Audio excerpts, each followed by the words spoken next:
Hello, everyone, and welcome to the Block Party. We're having a really cool conversation with our Bret Minster full of it, aka Bret, and super cool to see you, Bret. Welcome back. We're also joined by James and Marco, and we're recording and we're also live streaming on YouTube.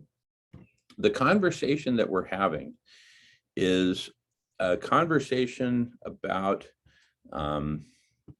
heat and the heat that's getting accumulated in the planet. And here's, we're going to talk about heat and we're going to talk about temperature. Temperature is a measure of heat. And as we're going to see in the case of the overheating planet Earth, temperature is a very misleading indicator of the amount of heat that we're experiencing. And I'm going to explain why. I'm holding in my hand a glass of orange juice, but I invite you to just imagine that instead of being a glass of orange juice, it's a martini, right? With a big ice cube in it, okay? Now, as long as there's any ice at all in my drink, the temperature of the drink will be exactly 0 degrees centigrade. That's the freezing point. Because when ice and water are in equilibrium with each other, the temperature is 0 degrees centigrade. That's the temperature of the ice cube, and it's the temperature of the water. It's in equilibrium. But it's a dynamic equilibrium because as I hold this with my hand, which is warming it, see, heat is flowing from my body through my fingertips. Hey, Bret, you're frozen. I just want to make sure you're still with us. You're still hearing it and everything. Bret, are you still there? Bret's frozen. He thought about ice so much he froze.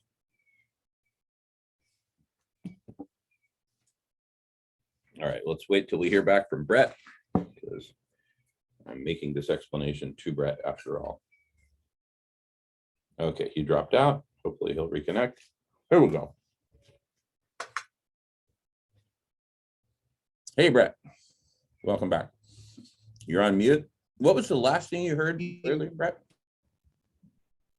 I heard you recapping for anyone that might be tuning in now, temperature and, oh, for some reason I'm forgetting the other word, temperature and heat, yes. And the difference and why focusing on temperature may be a little bit misleading or unhelpful to what's really most important at the moment. And before that, by the way, Jamin was just telling me about something called a BOOP, B-O-O-O-P, which is the sum total of energy that humans, or that it gets created by, or maybe just go over that real quick. I think it's important. Now that we're live, you might as well do it. Totally. So one beep, B-O-O-P, one boop is the total amount of energy consumed by humanity in 1 year. And it's the amount of energy consumed in all forms, right? Electricity, oil, gas, firewood, wind, the ancient windmills in Holland, that's all energy. Even though it didn't get converted to electricity, it's mechanical engineer energy driving a pump, etc. So it's the total amount of energy consumed by humanity in 1 year. Now, that energy ultimately converts to heat. That's just the nature of thermodynamics. It all gets converted to heat. So one boop is a gigantic amount of energy. It's all the energy humanity consumes in 1 year as a whole. All of that, other than a relatively small percentage, ultimately goes back into space, right? The Earth is constantly radiating infrared energy. People are doing it, rocks are doing it, water is doing it, even ice is doing it. Ice is doing it a lot less than a human per square centimeter of surface. The hotter the surface, the more infrared it's radiating. And So, well, if the Earth is constantly radiating heat out into space, why are we not just this cold rock? We're actually in a very interesting dynamic situation. It's kind of like driving through Siberia in the middle of winter with the heat cranked up to the maximum inside the car, but the windows are open a little bit. So you have this dynamic situation where all this heat is just getting generated and poured into the car, but it's also escaping, right? And so in that scenario, let's say we're at some dynamic equilibrium where the temperature is maybe 65 degrees centigrade, 65 degrees Fahrenheit. It's relatively comfortable for the people inside the car, but a lot of heat is going in and out of the system, right? We're heating up the great outdoors in Siberia. And so that Siberian road trip is a pretty darn good metaphor for the planet as a whole, right? We're getting tons of heat coming in from the sun, gobs and gobs of heat that's heating the planet.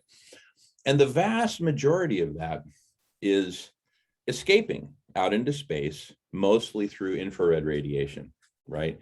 And a couple hundred years ago, we were in this kind of nice dynamic equilibrium where the heat coming in kept the planet comfortably warm, right? Kind of like that Pink Floyd song, Comfortably Numb. We had become comfortably warm. And so we thought basically, okay, great, everything's cool. We're comfortably warm. And we had gotten used to that as the normal. So we didn't really worry too much about burning oil and gas and coal and things like that. And then it started to dawn on us that, wait a second, we're actually overheating, and it was measurable. And it's because of the greenhouse gases that would trap the infrared that's trying to escape, but only trap a portion of it.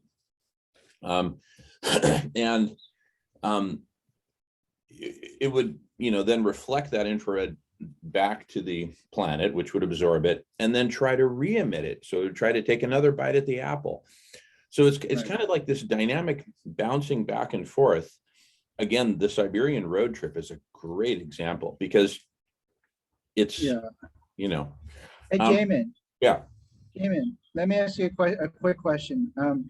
Is it also quote unquote true if space were cold like Siberia, people can understand that Earth is actually traveling through space. The sun is actually traveling through space. Everything is moving. The reason why we stay in line with the sun and the planets is because the sun is so gravitationally strong. It's like a black hole in the local system. So the sun is actually also being drawn forward through the coldness of space and the universe itself to probably another sun or black hole. Something is even heavier than the sun. So the sun is actually moving through the universe as far as I understand it. And we're all going with it like a drain. That's where you get the spiraling motion. Not only are the planets spiraling around each other because of the relativity of gravity and matter and all, the whole damn thing is also rotating itself around another sun. So we're actually moving through Siberia as well. Like the Earth, spaceship Earth is like that car. Just to make it even more tangible and like visualizable, spaceship Earth is that car. And we've had the windows open with the heat in, like you're saying. So just for people to even understand, as far as I understand it, that is actually the case with everything being moving and gravity. The sun is almost like a local black hole in that regard. Exactly. I would even say it is. By the way, for the people that like super physics, I would say we're actually inside of a black hole, and the sun shining is a white hole. But anyway, for the next time, go ahead. So we're driving through Siberia. We're driving through Siberia, literally. Yeah, exactly. And the cumulative emission of greenhouse gases. Here's one analogy to think about that. If you guys want to mute your mics, we'll get a lot less feedback. But the cumulative emissions of greenhouse gases, Marco, I'm just going to go ahead and mute you. Okay, there you go. You're good. It's kind of like the windows of the car are slowly closing, very slowly, right? And so it's getting warmer and warmer inside the car, right? Now, let's bring in the ice to really make it interesting, okay? So imagine in the back of the car, like imagine it's some giant SUV or something, and all the passengers are up front and in the back seat, but then behind them is this giant space. And imagine it contains a tank of water that's totally open, right? And inside that water is a giant chunk of ice, okay? So even though the windows are very almost imperceptibly going up over time, over the course of, let's say, hours, right? Just to make it a nice human feelable analogy. And heat is accumulating now. Now it's getting, heat's accumulating inside the car, but most of that accumulated heat is melting the ice. So we don't really feel it, right? And back to the martini, imagine I'm not sure if I said this pre-recording or after recording, but imagine this glass of this martini that I'm holding with its ice cube. So heat is flowing from my hands.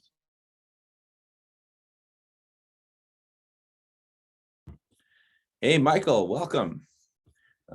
We are recording and broadcasting here with Bret. And so I'm just giving an analogy. Imagine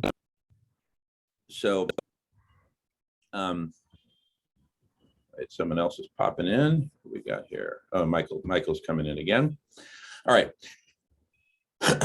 So heat is Jim, and I'll handle new admittance, and if something goes wrong and we get a hacker, I'll try to take care of that too. So you can keep going. Awesome.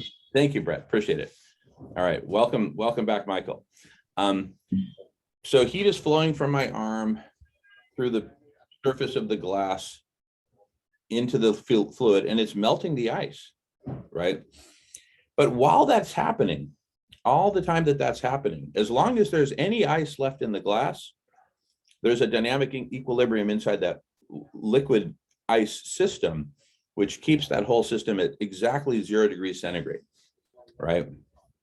So heat is accumulating at an increasing rate. The more we raise those windows, the more net heat is being trapped inside the system that is the car. But as long as there's ice in the tank in the back, that ice is absorbing that excess heat. So even though the temperature is rising a little bit, it's really not rising that much because the ice won't let it rise that much. The ice is just absorbing it. But while the ice absorbs it, it melts. That's what ice does when it absorbs heat. It melts. Jamin, let me just help clarify for myself, maybe help others. So what you're saying is that this is like, high school level ecology, but it never dawned on me. So what you're saying is the ice actually is an attractor in a way. Like the ice's energy is kind of, like I'm trying to anthropomorphize it. It's like there's heat in the car, but instead of us getting super hot, like the actual flow of heat goes more towards the back of the car, like towards the ice, right? Because like the ice is like in the system, the ice is almost like attracting the heat because of its place in the ecosystem there in the car, right? And the windows going up, what's the equivalent of that to the greenhouse? Is that like us adding more, like we're adding more greenhouse gas? It's like putting the windows up. And before we know it, the windows are up, it's freezing outside, and there's heat trapped inside, but the ice is no longer there to balance it. Now we've got a super hot car.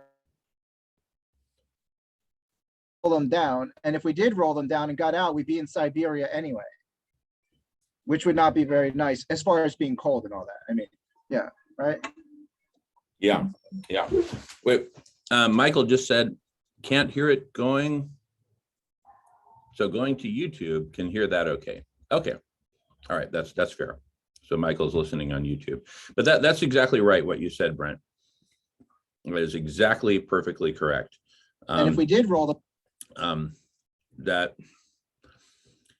we Now, the thing is though, so as we roll these windows up, right, more and more heat gets trapped, and that ends up melting the ice faster and faster. And this is going to get to the key of why temperature is really not the thing we should be focused on, because it's really a trailing indicator, right? And here's what I mean by that. So as long as there's even a sliver of ice left in the martini, I take a sip, it's nice and cold. What's the problem, right? It's 0 degrees centigrade, it's freezing. So, but let's talk on the martini, and then we'll go back to the SUV road trip in Siberia. So wait, Jamin, yeah. So the ice cube is still 0 degrees, but it has shrunk, so to say. That's like it. The ice cube itself, the tiny piece of it might be 0 degrees, but eventually, obviously, if it melts completely, there's nothing left there it will no longer be homeostatic, because we've actually, it's kind of like you're saying, you don't notice it, because while it's happening, because of relativity, even perhaps, while it's happening, it all seems copacetic, like you're saying, like, hey, it's still 0 degrees, it's still good. But meanwhile, the thing that is driving that ability is actually decreasing. The system itself that is able to keep that from happening is actually itself decreasing. So It looks good until the end. Exactly. It looks good until the midnight hour, basically. Exactly. So let's talk about that midnight hour. So for the martini glass, if you were to plot as a function of time the temperature of the martini glass, it'd be 0 degrees centigrade, 0 degrees centigrade, 0 degrees centigrade. And let's say when it hits my armpit here, that's when the last of the ice melts. And then it's just going to spike, and it's going to go up, and it's going to keep on going up because heat is continuing to flow into the system. There's just nothing left to absorb that heat and create the artificial impression that everything's fine, everything's cool and normal, right? So what we should really be focused on is not tiny variations in the temperature here, but the amount of ice that's being melted, and the rate at which it's melting, and what's going to happen after we lose the last of the ice. So by the way, Jamin, thank you. Like, honestly, even though you know how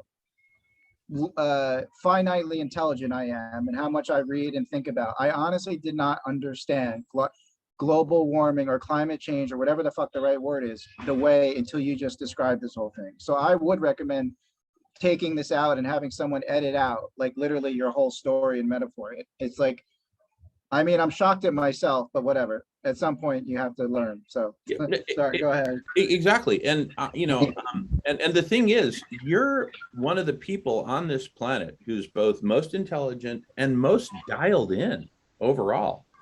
Fine, you don't have an advanced degree in science or engineering, but you're nonetheless very dialed in, very intelligent. You absorb information like a sponge. You're constantly communicating with folks.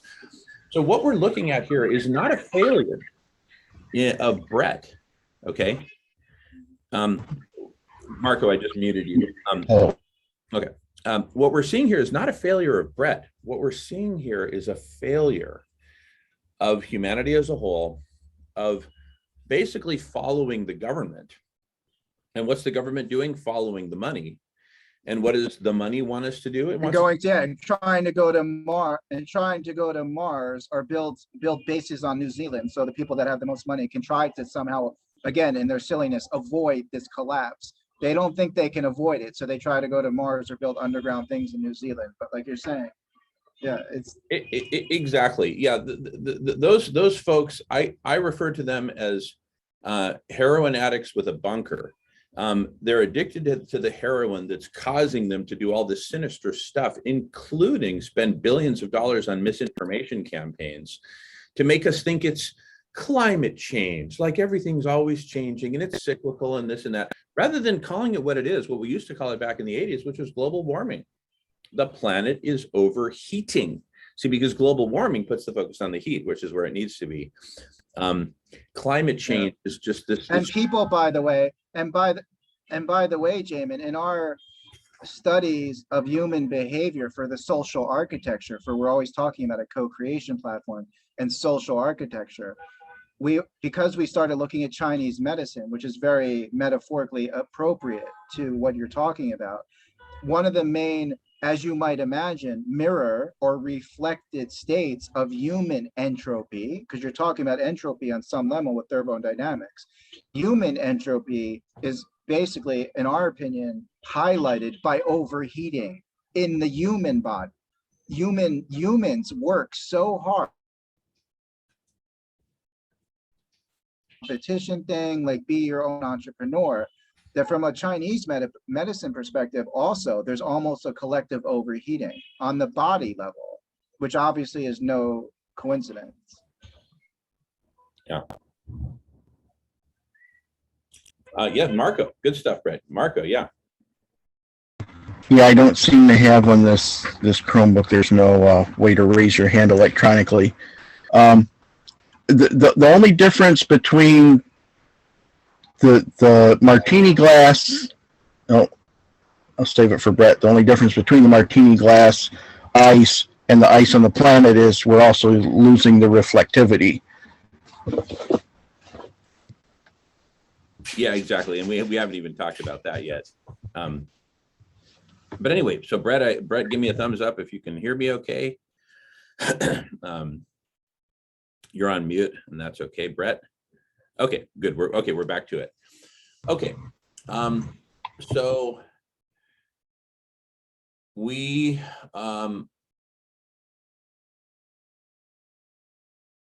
so just to reiterate the last point, when the last of the ice is gone, that's when temperature will really spike.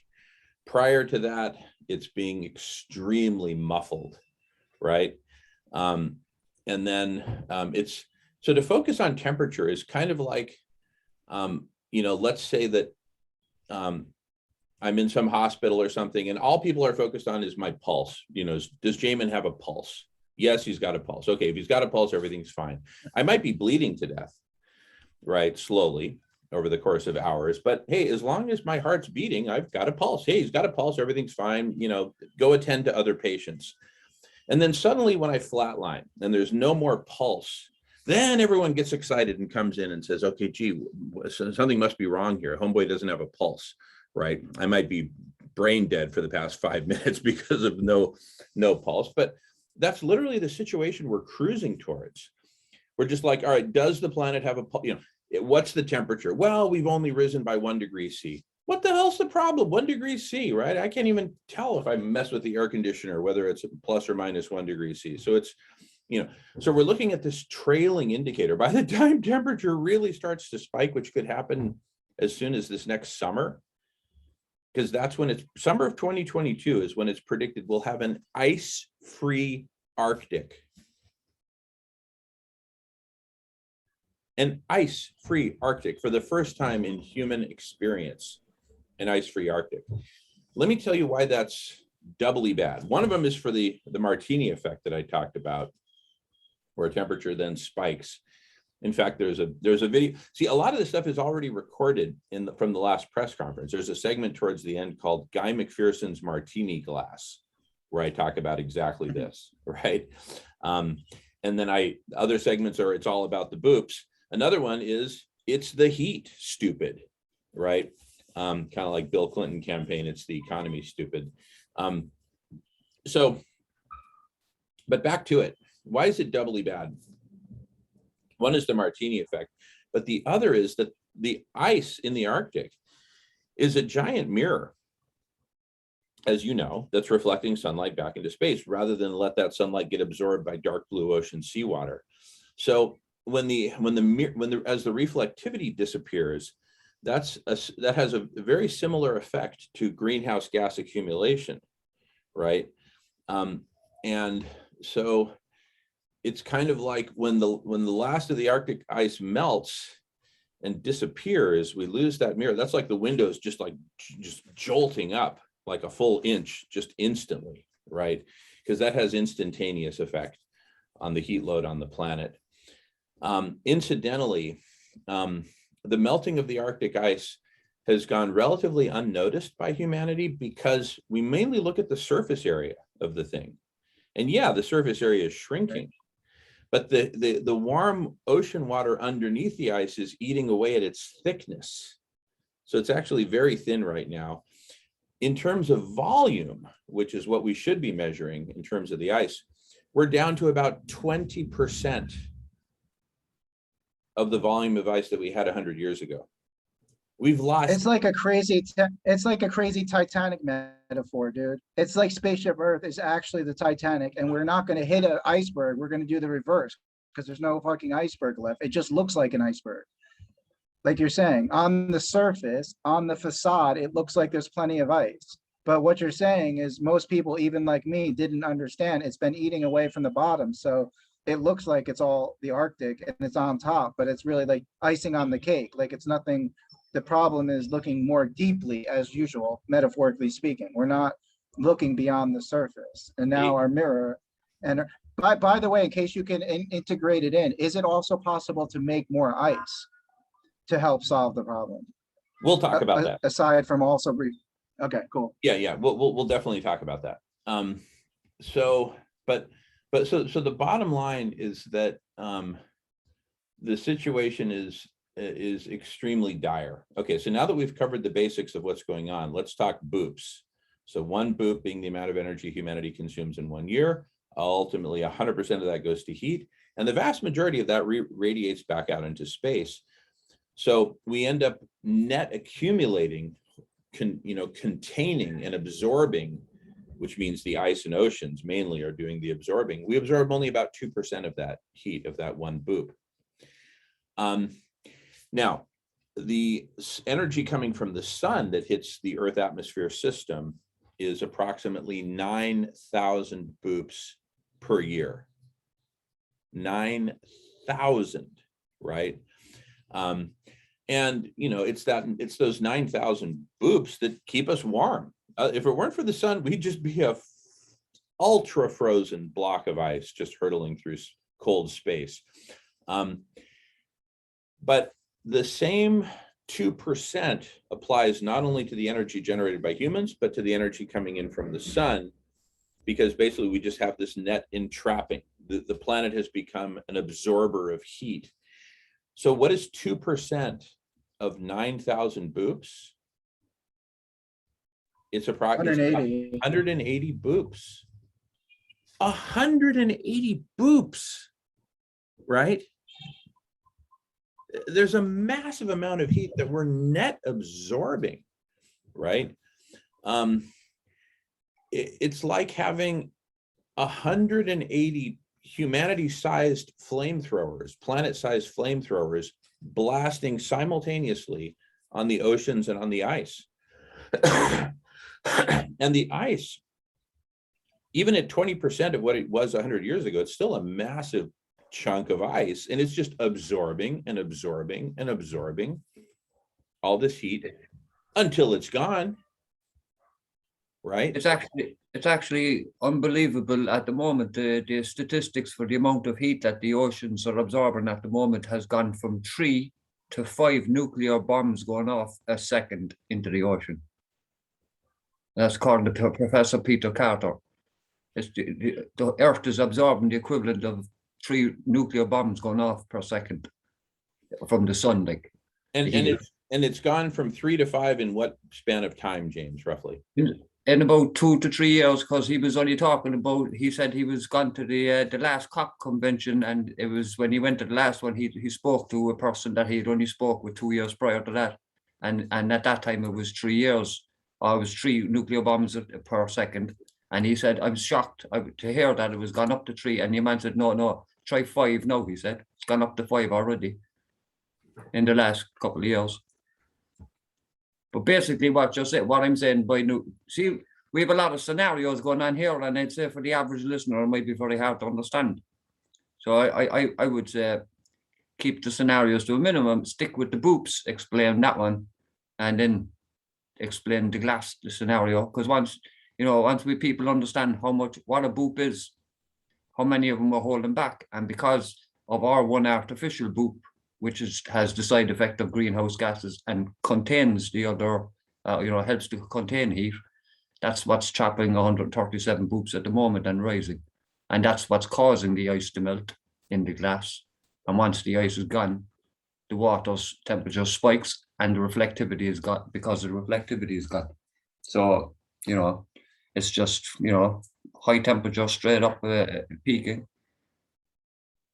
I mean, it's very hard. It's very hard for some person to understand that 1 degree temperature doesn't seem like a lot. But when you're talking about a slither, when you're talking about ice and water, that 1 degree is the difference between a solid and a liquid in the Arctic. And the Arctic is actually warming up to 7 times faster than the, you know, rest of the world globally. So once the ice is gone, you know, that 1 degree is that 1 degree is what we're actually hoping it doesn't go up by 1 more degree, but it's definitely, you know, it's gone next year. Like, anyway, sorry for interjecting. Yeah. I mean, the rate of accumulation of heat is so extreme. It's really only paralleled by one thing I can think of in my experience on this planet. The rate of accumulation of heat is only paralleled by the degree of denial and inaction by humanity as a whole. Our inability to come to terms with this. And quite frankly, it scares the crap out of me, right? We might, all of us, the 4 people on this call and the rest of the 8 billion of us, we might all be gone within, you know, a couple few years because of this.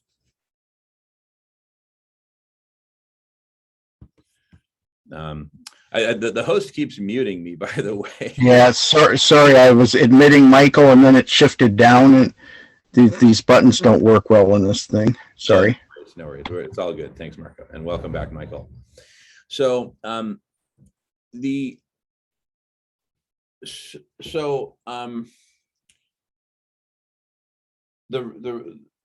rate of accumulation of heat, it's mind-boggling how fast we're accumulating heat and how fast we're eliminating the reservoir, that last sliver of ice in the martini glass that's keeping us alive.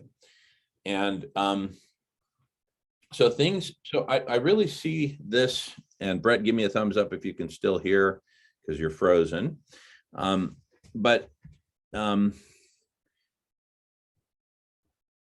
You know, what's fascinating is that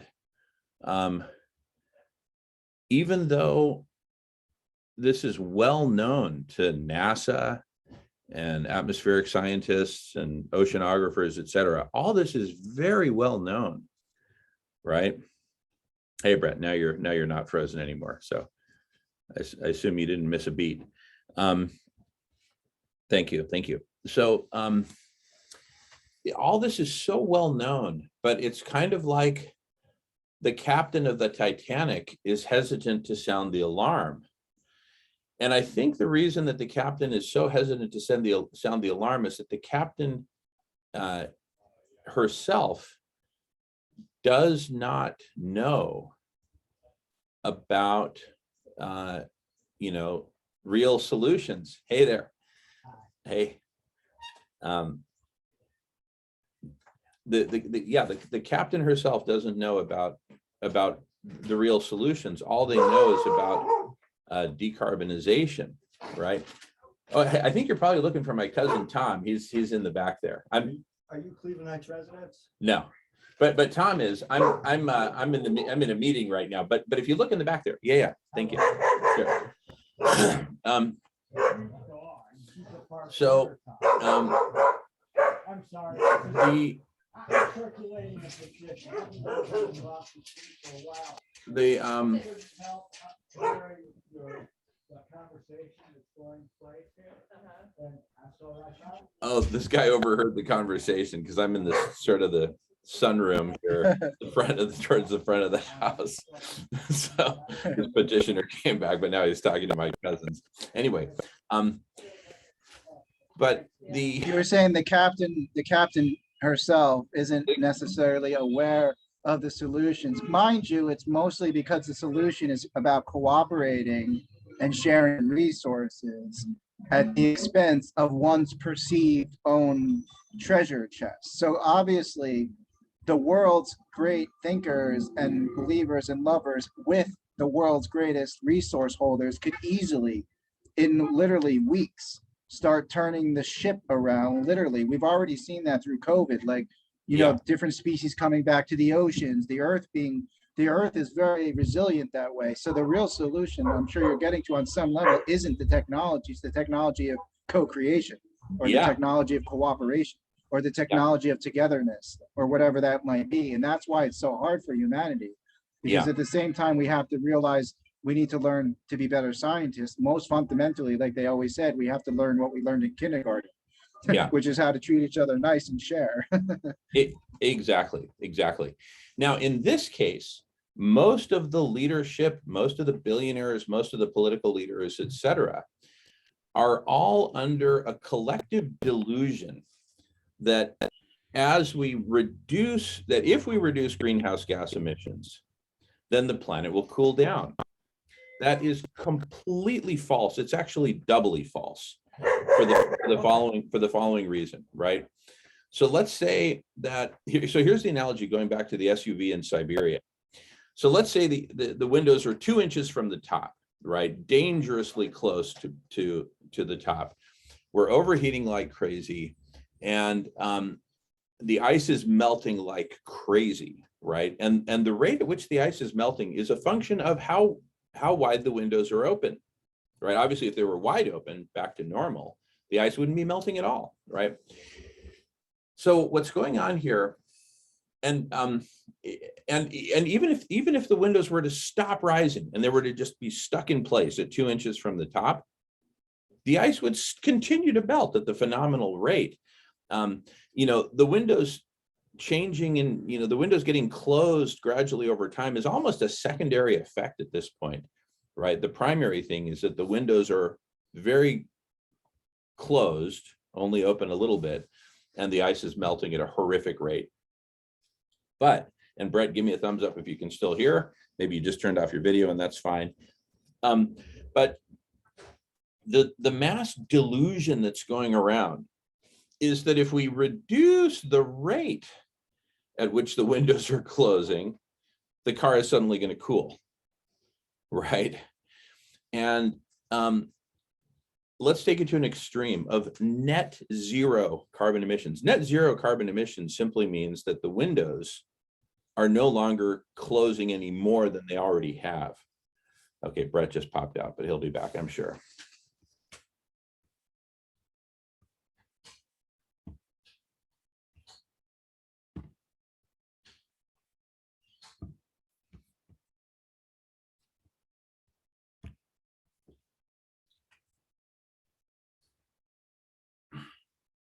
Just waiting for Bret here. Taking a little pause.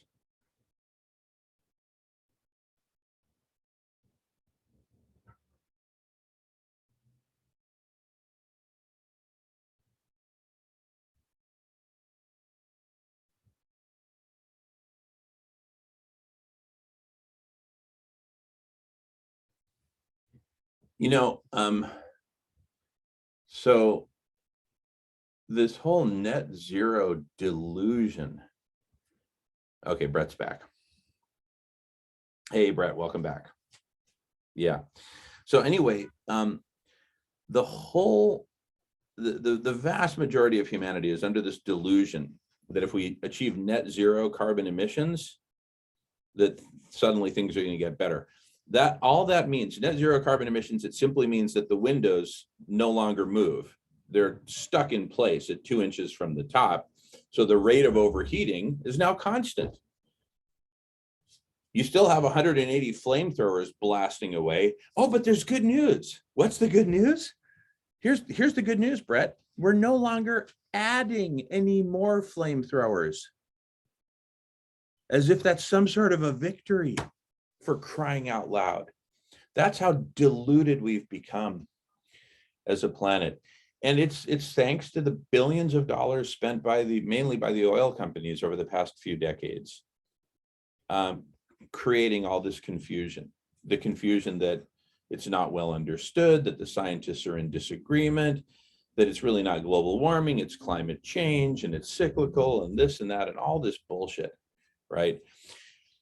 So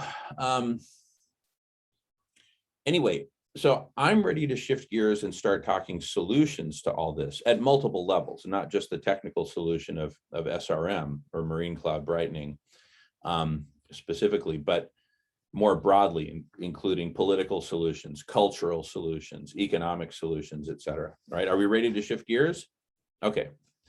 Have I painted a dire enough picture? It's just reality. It's just a matter of looking at reality. We seem to have trouble with that, partly because we're all addicted to our own stories within the larger story of humanity, right? Yeah, thanks. Thanks, Jamin. It was super clear, super helpful. I'm actually listening to an audiobook, which I don't do much of, by Jamie Wheel, who does the Flow Genome Project. It's his Rapture book. And I think he was bringing up the story of Douglas Rushkoff, which you might be familiar with. You know, the science fiction writer. He went to like this meeting with all the elite people, and all these elite rich people were asking him not how to save the world in this way, but their big question was, how do we make sure the people that we pay to protect us don't turn on us? That's their big question. Like, how do we protect ourselves? And he says, from what I understand, by the way, that these elite people, and some of them are the Satanists and some of them are this, whatever, you know, all that aside, what they seem to have concluded based on religious beliefs and other beliefs is that we actually have no chance. That's why they're so interested in going to Mars and or building bunkers. They actually believe, based on probably tapping into some of the best scientists on the planet, except they're just not hopeful people, right? They're not optimists and they're not lovers in a sense. So what they've concluded is those windows are going up. There's actually nothing we can actually do. So we need to cut bait basically and either protect ourselves here or literally go to another planet. So just as a little filler, as far as like you're saying, reality tunnels and the stories people tell them, they've basically, with all their beliefs and resources, said, you know what?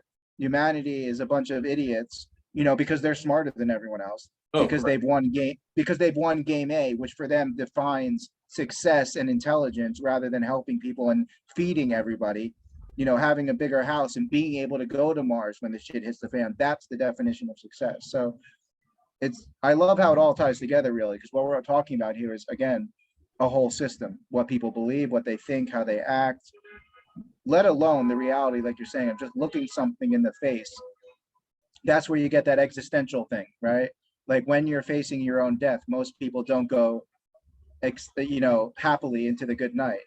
They basically resist everything or start crying about what they didn't do right. You know, that whole famous thing that most people die like regretting it.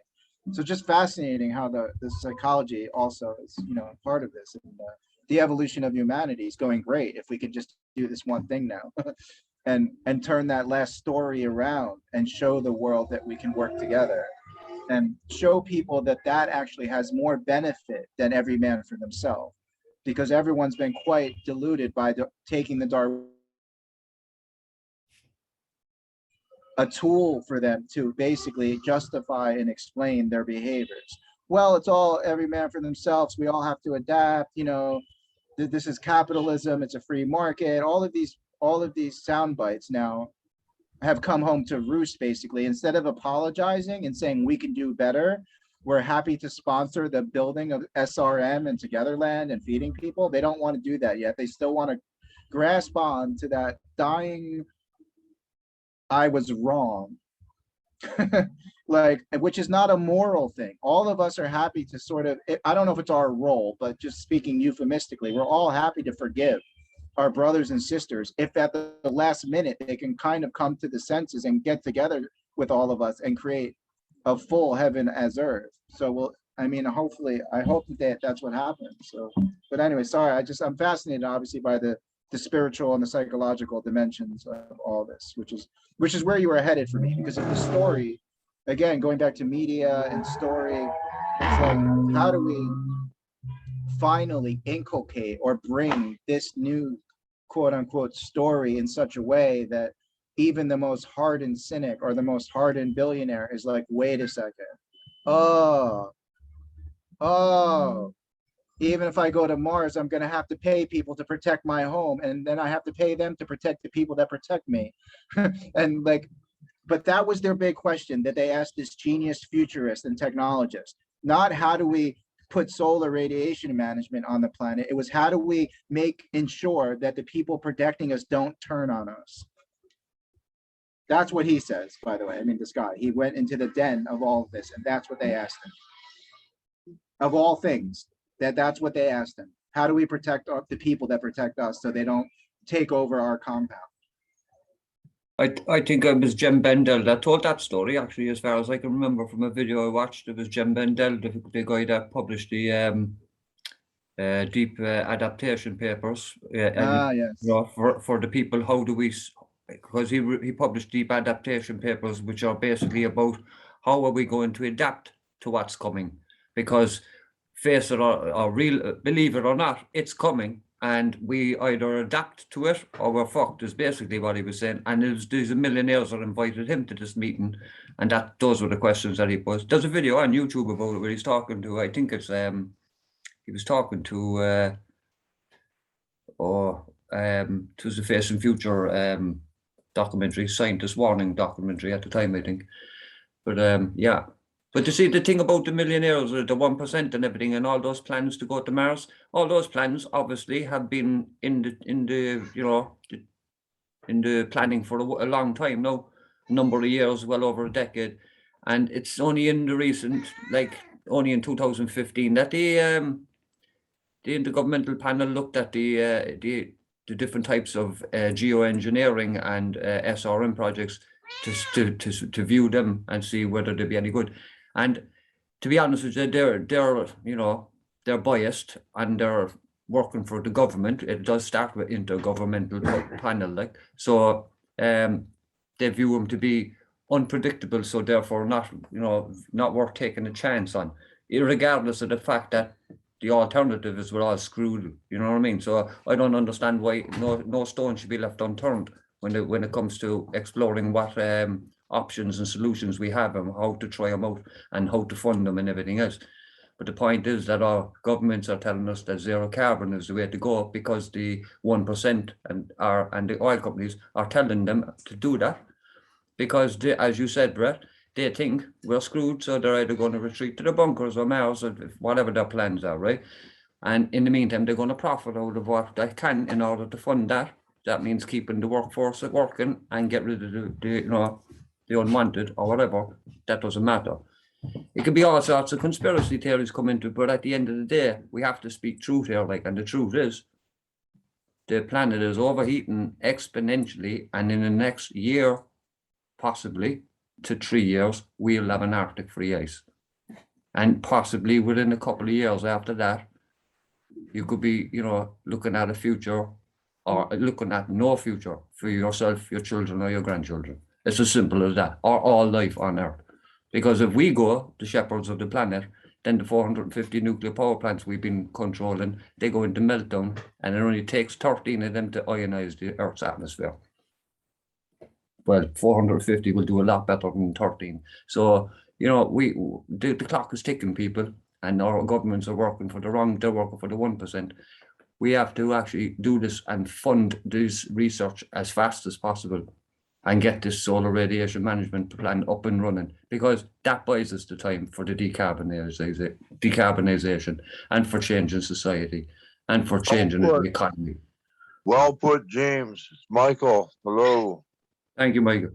I agree with you completely. And I've taken the liberty to plan a major concert called Live Save Concert for Earth. This Valentine's weekend, February 12th and 13th, we're going to try to raise $50 million for our projects. We can put that money into solar radiation management right away. It's mainly a PR, it's a press conference, a large press conference for us. Get our word out. It just happens to carry major rock and roll stars of all types. 2-day concert in Detroit, Michigan. Whoa, I can't believe it's Michigan. Michael, I got to hear all about it. I wrote a letter to the universe last year, to communicate to Brian May of Queen, who said he wanted to pass the baton of Live Aid. And when I wrote my statement, I said the first place to do it was Detroit, Michigan, for specific reasons. So I'm super interested in learning more and finding a way to contribute to that. So if you can let me know, I'll put my email in the chat and I'll try to help out. Yeah, I'll send the proposal to you right away after I get your email. Live Save Thanks. Concert for Earth, February 12th and 13th. I want you all to speak there. I'm 100% down. I'm excited, and I'll catch I've up already with you. I put invited it in- little Steven Van Zandt. I just bought his book and I just sent him the proposal asking him to join as a co-producer. Little Stevie. Yeah, right on. He's in Bruce Springsteen's E Street Band. I grew up next to where Bruce Springsteen is from in Freehold on Route 9, so I know. Freehold, I've been reading about. Yeah, I've been reading about this in Stevie's new book called Unrequited Infatuations. Nice. About how I was wanting- he produced Sun City, remember? Save South Africa, prevented Yeah. apartheid. Yeah, a Sun little City. bit, a little bit. Sun Yeah. City. Awesome. But Great. anyway, I don't want to take over the meeting. I think today is open forum. Is that correct or not? Well, right now we're talking about solar radiation management specifically, and then later it'll shift into open forum mode. But right now we're Okay. yeah. Okay. Thank you. Proceed. I'm very motivated, as you can tell. Thank you. Awesome, Michael. Really excited to hear about what you're working on, and also count me in as a speaker. Thank you very much. I'm very inspired. Thank you. Awesome. Thanks, Michael. Sure. Yes. So shifting gears to talking solutions. Let's talk solutions now. The big solution that very few people even know about, but it is it's not the one and only solution. It's about probably 98% of the solution at this point is solar radiation management, if not 99%. It's the one thing that can not just stop this exponential growth of planetary overheating, which is killing us all, but actually reverse it. Yes, you heard me right. We can actually reverse this net overheating that's happening and go into a state of net cooling, where we're shedding dozens to hundreds of boops per year of net heat and refreezing the Arctic in the process, refreezing Greenland, refreezing the parts of Antarctica which have melted and which represent, one of now dozens of existential threats. We can cool the planet. And the way is very simple. And back to our Siberian SUV metaphor, it's basically turning down the heat that's being generated by the car that's flowing into the car, just turning it down a bit. That's all. The windows are way up, right? It's going to take us decades to centuries to get those to come down. So in the meantime, rather than putting all of our focus on the windows, we can also just turn down the bleeping heat. And put a sweater on while you're driving. And the way to turn down the heat is very simple. Reflect a significant portion of the sunlight that's coming to the planet back into space. Full stop. Which isn't even having anything to do with changing human behavior or the nuclear or the oil burning or anything. It's actually focusing on the natural side of things that has now become a problem too for us. Not a problem for nature, but a problem for us. The Earth will be fine. Let's never forget, like evolution and Earth and things regenerate. It's those of us who want to live a beautiful, happy life with our friends and families that are concerned, about having the best time possible, really, and as a spiritual being, I'm not even worried. Like for me, at some point, I'm going to die anyway, like I assume, physically die and whatever. So death comes to us all in that way. But really, the question is like, do we want to go out like that? For me, on a simple level, do we really want to go out like this when we had everything available to us to end all this poverty and sickness? We actually had it at our fingertips. It's really an epical moment in the history of history, you know, that we, conscious evolution, Barbara Marx Hubbard called it, and other people, realizing, as Bucky said, we are architects of the future, not its victims. So at the same time, it's quite exciting, or not exciting is not the right word, but it's our time. You know, the universe is inviting us, requesting us to all step up and be co-responsible for our experience. So I guess I just got to stay hopeful that as we crack this, it really opens up a new space for humanity to understand itself. You know, it's a come, what do they call it? Come hither moment, or like Live Aid was great for AIDS, and then we had poverty, and the Free Tibet Festival by the Beastie Boys really influenced me, where they brought awareness to the Tibetan plight. But now we've got to the point where like we need to have a festival and a concert 365, you know, 24/7, not to save any particular culture, like, you know, Black Lives Matter, Jewish Lives Matter, White Lives Matter. Like, we've really got to like figure out that we're indigenous to consciousness here. We're all indigenous to life and happiness. So positivity feels like, you know, it's why I like hanging out with all of you. None of you here are dreamers or avoiding things, but positivity and laughter and love feels like the only way to actually get there. Beautiful, beautiful. And, you know, really recognizing our agency, right? Let's just start with the 5 people in this room. The 5 people in this room have the agency to be a Bucky filler trim tab that influences the rudder, which influences the whole darn, you know, aircraft carrier, right? In profound ways. Michael, yes. You're on mute. I was reacting positively, but I'm holding the phone with one hand, so I'm reacting Oh, positively. I see. Okay, so just wave reacting positively versus just raise your hand. Yeah. Okay, very good, very good. Thanks, Michael. Appreciate it. Yeah. So the agency of the 5 of us in this room is utterly profound, right? 3 of us in this room, plus a couple more, relaunched the press conference last week, which was phenomenally successful, hugely successful. And we did this in the midst of tremendous disruption to our own lives. You know, my uncle passed away a little over a month ago, and I'm now have just tons of responsibility on my plate associated with that I didn't have before. We actually had a meeting 4 weeks ago where the co-creators of the press conference, the 5 folks most in charge of that, we said, hey, do we want to continue with the September 23rd scheduled press conference, or do we want to postpone it? We basically took a go, no go vote, and we all agreed, let's do it. You know, we're in the midst of all this busyness and disruption that we didn't have before, but we came to the conclusion, yes, we want to do it. We did it. It was very successful.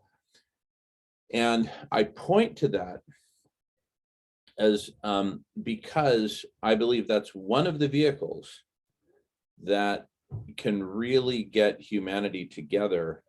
And when I say humanity, I mean really just a tiny percentage of us, a teeny little percentage of humanity who can come together and really make the difference. Because here, let me welcome Gabrielle. Welcome, Gabrielle. We are. Hi. Hey, welcome. Hey, just so you know, first and foremost, we are recording and we're also live streaming on YouTube. So just wanted to have full disclosure there. And Thanks. I'm just going to listen. That's perfect. That's perfect. You're absolutely welcome. We're talking about solar radiation management. That's what I'm here for. Wonderful. You've come to the right place, Gabrielle. Thank you. Thank you. All right. So, I was having this conversation just a couple days. We were having this conversation a couple days ago when we did a recording on Dear Umair, which we're about to launch publicly and get Umair into this conversation, which is going to be that's going to be a total game changer. Umair Haque. The conversation is like this. It turns out that in order to do solar radiation management and cool the planet, we don't even need 1% of humanity to be on board. We don't even need 1% of humanity to even know about it. That's the fascinating thing, right?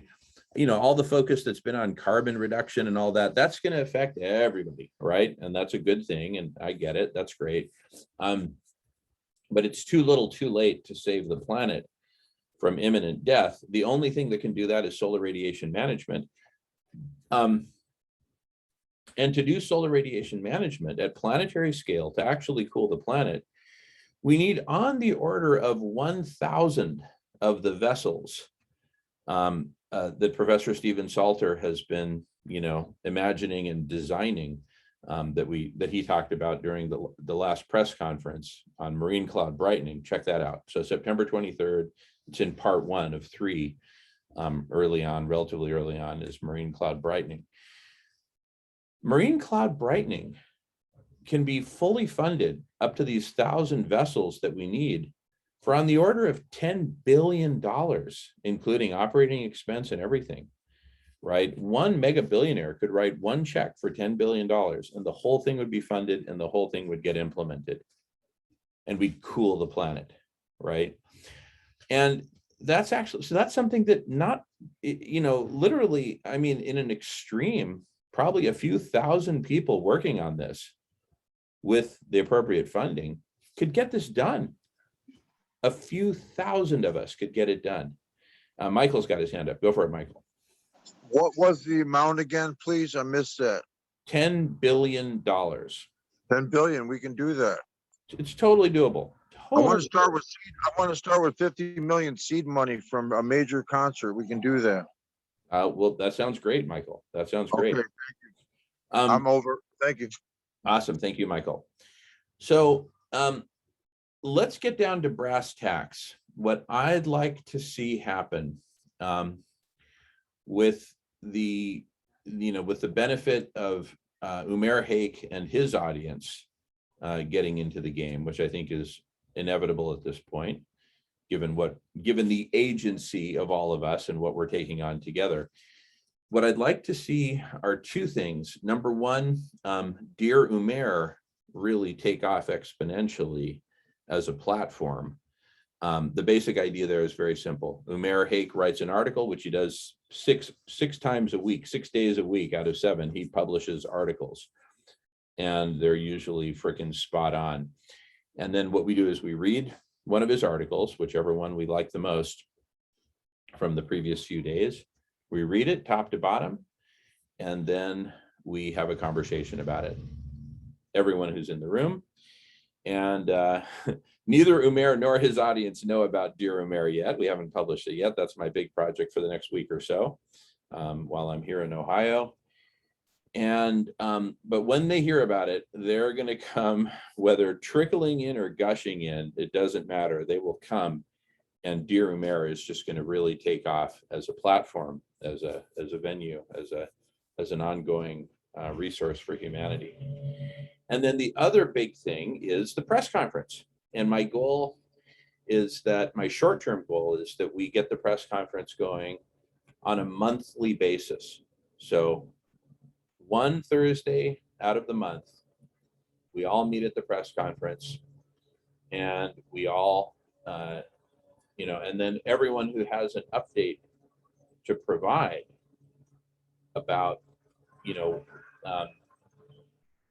one or more solutions to our planet's problems provides that update, and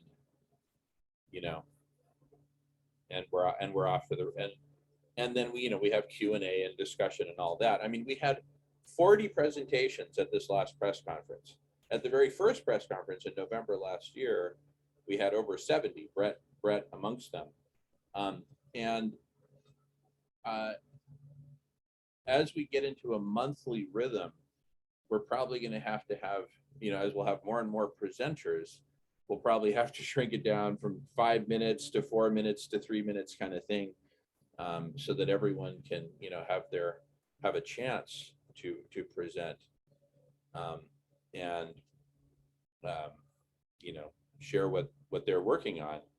And then the idea is that once they've presented and they say, listen, here's where you can find us, right? Here's where you can meet us on our bi-weekly open houses or however frequently they meet. Then those who are interested in jumping in on that particular project can do so, right? So it's a way to really get the world's change makers together to meet each other and hear about each other and what each other is working on, but also to broadcast it to the world as a press conference. That's the whole idea of a press conference, is that you've got something important to share, you share it very publicly, very broadly, and the world then gets to hear about it and participate in it. And in the process, my goal is that we turn this solar radiation management solution into an avalanche of humanity, right? Jumping in, participating, and doing all the things that we need to do to make it happen. Michael's doing a benefit concert. Someone who's a scientist might organize, a convention of scientists to get on it and really get serious about it. Other funders to come in and do their part, volunteers, musicians, artists, politicians, etc. Hey, Oakley. I thought that I ran this past the great cannabis activist John Sinclair. Yeah. Who John Lennon wrote a song about him. Anyway, it'll be like Detroit won World War II again. We can build the solar radiation mirrors here in Detroit. We can win the war again. Over. Interesting. Yeah. It turns out that the amount of technology that we need to develop for this is, number one, very straightforward and not that challenging at all. I mean, like when I had my first meeting with Professor Stephen Salter, we met for like 5 hours straight, our very first meeting. He brought in some other folks, I brought in some other folks. And, one of the gating factors to getting this whole thing done turns out is filtration of ocean water, right? The ocean water has to be pre-filtered before it can be pumped through these glorified shower heads with infinitesimally small apertures to create the droplets for marine cloud brightening. And I just said very simply, look, this filtration problem, I know it's going to be some work and it's maybe not going to be easy, but it is a totally solvable problem. Absolutely, totally solvable, right? It's really no problem at all. I mean, in the grand scheme. It's not rocket science. It's not rocket science. It's not absolutely, it's fucking filtration. We've been doing filtration for millennia. Now, this is high-tech filtration, very stringent standards and all that, but nonetheless, totally achievable. It's compassion science, it's empathy science, it's cooperation science, if anything, that's what it is. Because like you said, there's no question that prototyping that stuff, gosh, it's not like they're building a new particle accelerator and they've got to make sure that a mistake they make doesn't burn down the whole, half of a country or something. Like, it's ridiculously simple. That's going to be the whole story of this whole thing after we actually win, of how simple it actually was. Oh my God, no, it's going to be, this whole story is the emperor's new clothes writ large, writ at planetary scale. It's going to be the kind of thing that ordinary people are going to be asking themselves, how could it be that I was so asleep? How could it be that I was so darned asleep? Hello, kitty. Right? Can I paint my roof white? Can I paint my roof white from the government paint program? Yeah, so here's the thing. Let me answer that really quickly in the following way, Michael. Beyond your roof, if we take the billions of roofs all around the world and paint them all perfectly reflective, that will get us to about 17% of the reflectivity that we actually need. So I'm certainly not discouraging you to paint your roof white, but I am asking us all, keep your eyes on the prize, right? De-emphasize your next bong hit and emphasize cooling the planet to save life on Earth, okay? That means marine cloud brightening at planetary scale. It means $10 billion, 1,000 vessels, solving all of our technology's problems, and the technical challenges. And first and foremost, it means getting more of us together, right? And exponentiating this conversation, because I've hypothesized that one key milestone in all of this is going to be getting to a point where we have 8,000 people in the conversation. Now, what does that look like? Imagine 1,000 different conversations going in parallel, right? Maybe 100 Zoom rooms and 10 breakout rooms apiece, something like that. So you've got 1,000 rooms, 1,000 conversations going with, on average, 8 people each, right? Those 1,000 conversations, probably hundreds of them, need to be just on solar radiation management.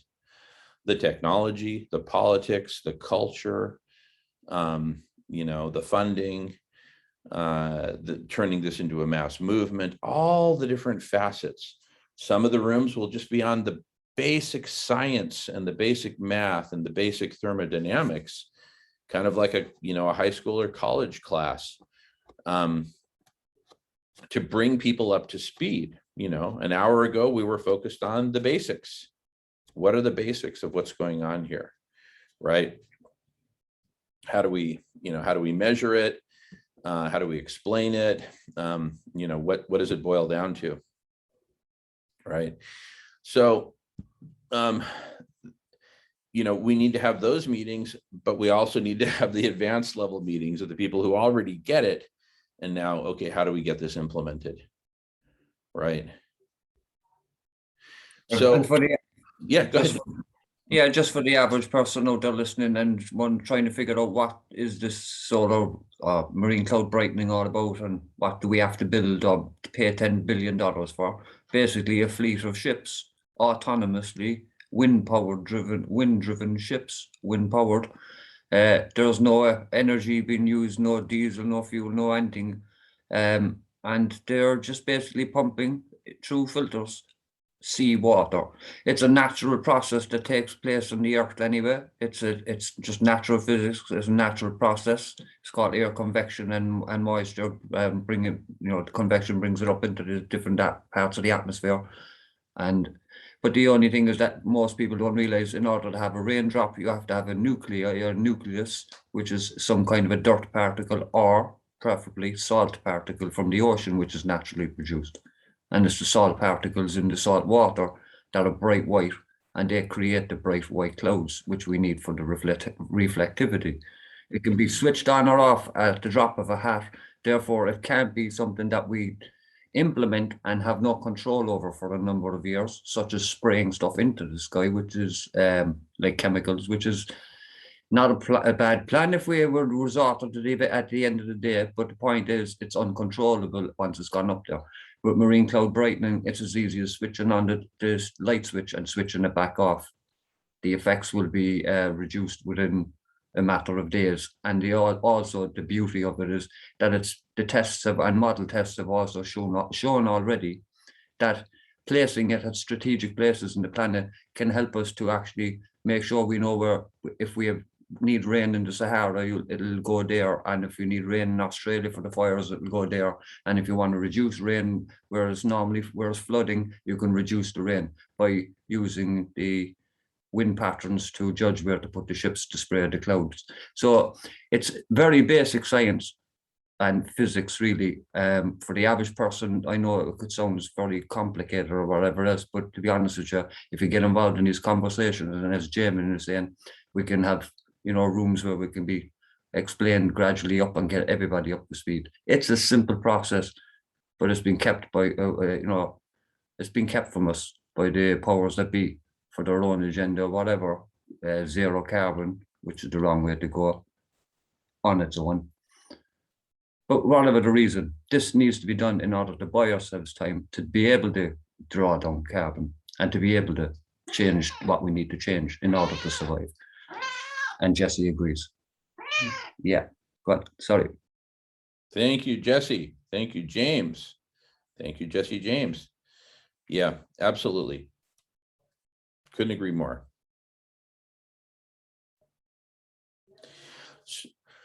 So getting back to what I was mentioning a couple of minutes ago, 8,000 people participating in 1,000 conversations.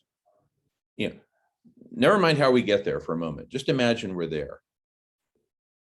Just take a minute, take a bong hit if you need to, Thank you, Michael, right on cue. But just imagine that we're there, right? People are going to think I'm a magician. I say smoke, and then smoke comes out of Michael's mouth. So imagine we're there, right? And that each of those 1,000 conversations is being recorded, broadcast, and transcribed into text in real time. We've got the technology for all three of those. And then the text transcripts are also being indexed in real time. Okay. And then these index transcripts provide the basis for programmatic access to all 1,000 conversations. Programmatic. I'll be able to write in a request, hey, let me know when any of the other rooms of the 1,000 mention marine cloud brightening. We can have a little dashboard in here. Okay, there's 17 rooms that have mentioned marine cloud brightening since the meeting began. And we can send them messages. And people can jump from room to room. Hey, I'm going to go check out those rooms. I'll be back, right? Hey, these two rooms are talking about fundamentally the same thing. Let's cross streams. Let's merge them, right? And then out of this merger come 3 hot topics that urgently need to be explored and developed. Maybe that spawns three more breakout rooms, for example. Multi-polling. Multi-polling. And just all the myriad scenarios, many of which we haven't even thought of yet, because we haven't really embraced the paradigm of what I'm talking about. The paradigm of what I'm talking about is a network of conversations happening in parallel that are all hyper connected to each other, right? And hey there, hey, what's up? Thank you. And hey, it looks like Michael's brother. Anyway, so a network of conversations hyper connected to each other, right? Now, think of each of those conversations of 8 or 10 people as being analogous to a neuron, right? A single neuron in the brain. With thousands of conversations hyper connected, we get this gigantic brain of these incredibly powerful neurons that are constantly firing and communicating with each other. That is the very definition of collective intelligence, right? And then what I'm positing, thank you, Michael, and what I'm positing here, okay, is that once we get to this critical mass of approximately 8,000 people, right? Again, imagine you're in that scenario already. Imagine we're this room right here with 7 people, 8 people with Michael's brother, 9 with Jesse. Imagine that these 9 people in this one conversation were one of 1,000 conversations that are happening in parallel. Can you imagine the collective power that each of these 8,000 people are going to experience being part of something where each of us is moving it forward, right? And it's the power of many. My hypothesis is that when we hit that milestone of 8,000 of us across 1,000 different conversations, that is going to be so life-changing for each of us that two things are going to happen. One, we're going to show up again next week when we do it again. And number two, each of us is going to bring some friends. So from 8,000, we can get to 80,000 very quickly. Can you imagine now 10,000 rooms with 8-ish people each on average? Some of the rooms will have hundreds of people. Some will only have a couple, right? And since we're broadcasting, fine, there might be 80,000 people participating in those conversations, but there might be another 8 million watching live. And of those 8 million, a significant percentage are sooner or later are going to join the conversational pool. And we're finally going to experience what collective intelligence is like. Really hard-hitting, powerful collective intelligence.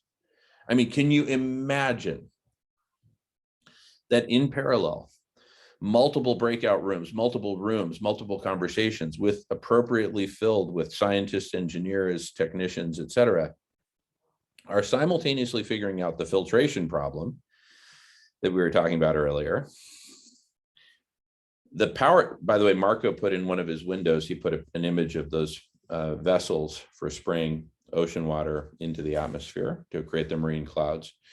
Simultaneously, certain rooms are going to be solving the filtration problem. It might be 10 rooms just working on filtration, and engineers hopping from room to room and saying, okay, we've got this figured out, but what about this? I mean, it's going to solve it so quickly. You see what I'm saying? So a handful of rooms working on filtration, another handful working on power systems, another handful working on fine-tuning the droplet sizes, et cetera, right? Another handful working on the batteries required, another handful working on the sails that generate the power, another working on the hydrofoil, et cetera, et cetera, et cetera, okay? And then in parallel with all that are working on the technology side, dozens of rooms, if not hundreds, will be working on the financing and the politics. How do we get political support and political cover? The legal aspects. I don't really see a lot of legal issues for these sailing vessels to be spraying water up into the air, but it's better that we be proactive and think about what issues could come up and how do we address those. Then there's the whole media side, media, PR, marketing, right? Getting the word out. When do we want to get the word out? How? Why? Right? Et cetera, et cetera. Now,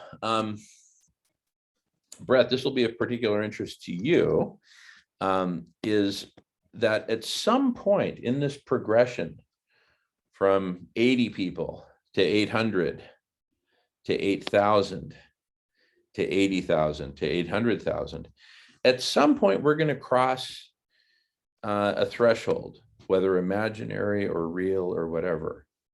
We will cross a threshold. This threshold I'm referring to as the threshold between collective intelligence and collective superintelligence. Okay. Now, Bret, have you heard me read the quote from the book Superintelligence by Nick Bostrom? I'm not sure. Okay, this will change your life. So are you ready to have your life changed? I'm not looking on screen right now, so a thumbs up won't do it for me. I need to hear from you. I'm ready. I feel like I'm at a Tony Robbins thing. I'm ready. All right, you are in. I am Tony Robbins. Yes. Affirmative from the can-do. Well, city. you're more like Sorry. Stony Robbins. I'm more like neither here nor there. Right. All right. In high school, Stony. Well, Stony has got some news for you. So I'm going to screen share here in a minute. And read this quote. By the way, to find this, it's very easy. Just go to radish.org and click on the link called white paper. So let me screen share this. Okay, so as you can see, we're on radish.org. I've clicked on the box white paper up at the top here. And anyway, this is a white paper that talks about SRM. This is even before we knew about marine cloud brightening, but SRM is the general topic. Marine cloud brightening is one specific. So anyway, a lot of stuff here in the white paper, a lot of good stuff. But where I want to share from now specifically is this topic of superintelligence. Okay, so I'm just going to read Introduction to Superintelligence. In his book, Superintelligence by Nick Bostrom, and by the way, on the cover of that book, there's a quote by Bill Gates. It's very simple. I highly recommend this book. Bill Gates being a massive student of artificial intelligence, among other things. In his book, Superintelligence by Nick Bostrom, several different pathways to superintelligence are described and developed. The one most consistent with our radish story is the one described on page 60. But what of the seemingly more fanciful idea that the internet might one day wake up? Could the internet become something more than just the backbone of a loosely integrated collective superintelligence? Something more like a virtual skull housing an emerging unified superintellect. This was one of the ways that superintelligence could arise, according to Werner Vinge's influential 1993 essay, which coined the term technological singularity. So people have been thinking about this for a while. Against this, one could object that machine intelligence, see, most of their focus is on machine intelligence, the superintelligence community. Very little time gets dedicated to the topic of collective intelligence, which I think is fascinating. But anyway, against this, one could object that machine intelligence is hard enough to achieve through arduous engineering, and that it is incredible to suppose that it will arise spontaneously. However, the story need not be that some future version of the internet suddenly becomes super intelligent by mere happenstance. A more plausible version of the scenario would be that the internet accumulates improvements through the work of many people over many years, work to engineer better search and information filtering algorithms, more powerful data representation formats, more capable autonomous software agents, i.e. bots, and more efficient protocols governing the interactions between such bots. And that myriad incremental improvements eventually create the basis for some more unified form of web intelligence. It seems at least conceivable that such a web-based cognitive system, supersaturated with computer power and all other resources needed for explosive growth, save for one crucial ingredient, could, when the final missing constituent is dropped into the cauldron, blaze up with superintelligence.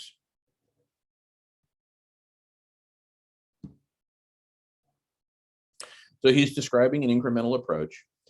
He's mostly focused on machine intelligence. You know, heaven forbid, 8,000 people coming together could actually create something super intelligent, right? Though to his credit, Nick Bostrom does talk about collective intelligence. He spends only a few pages out of a multi-hundred-page book talking about collective intelligence. I mean, it's just, for me, it really speaks to our inferiority complex as a species. We don't really think of ourselves as that intelligent. Oh, but artificial intelligence, yeah, now you're talking, right? You know, heaven forbid, tens of thousands of us could come together and create something vastly more intelligent than even the smartest of us in the room. Anyway, I'm being a little cynical, but let me get over that. The bottom line is that super intelligence is a thing. We are getting there. Software is incredibly powerful, but even more powerful is the human mind. And even more powerful than that is the human collective. What we can do together in Togetherland. And in fact, Bret, I invite you to bring Togetherland into this. See, right now we've got this merger of the press conference and Trove, right? Imagine we do the press conference powered by Trove in Togetherland. I mean, where else are we going to do it? Flint, Michigan, where you can't even drink the water without dropping dead? No, let's do it in Togetherland, right? Anyway, just a thought, just putting it out there. Yeah, go ahead, Michael.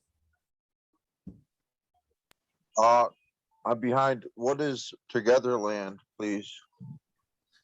We'll cover that in a second. First, let me welcome Simon, who's connecting to audio.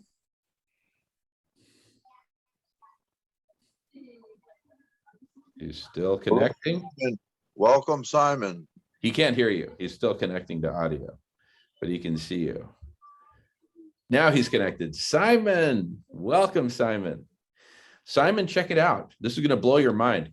We've been having a pretty cool meeting up until now, but with you here, now it's perfect. Good to know. All righty. And Simon, we've transitioned from a conversation about solar radiation management, which we were quite focused on for a couple hours there. And now we're talking about collective superintelligence. And we're talking about the press conference, which is presumably one of the reasons you're here, and also Trove, and also Togetherland. And Simon, you know Bret, right? Have you guys met before? Bret, our Bret Minster full of it? Oh, fantastic name. I don't think so. I think I'd remember a name like that. And you'd certainly remember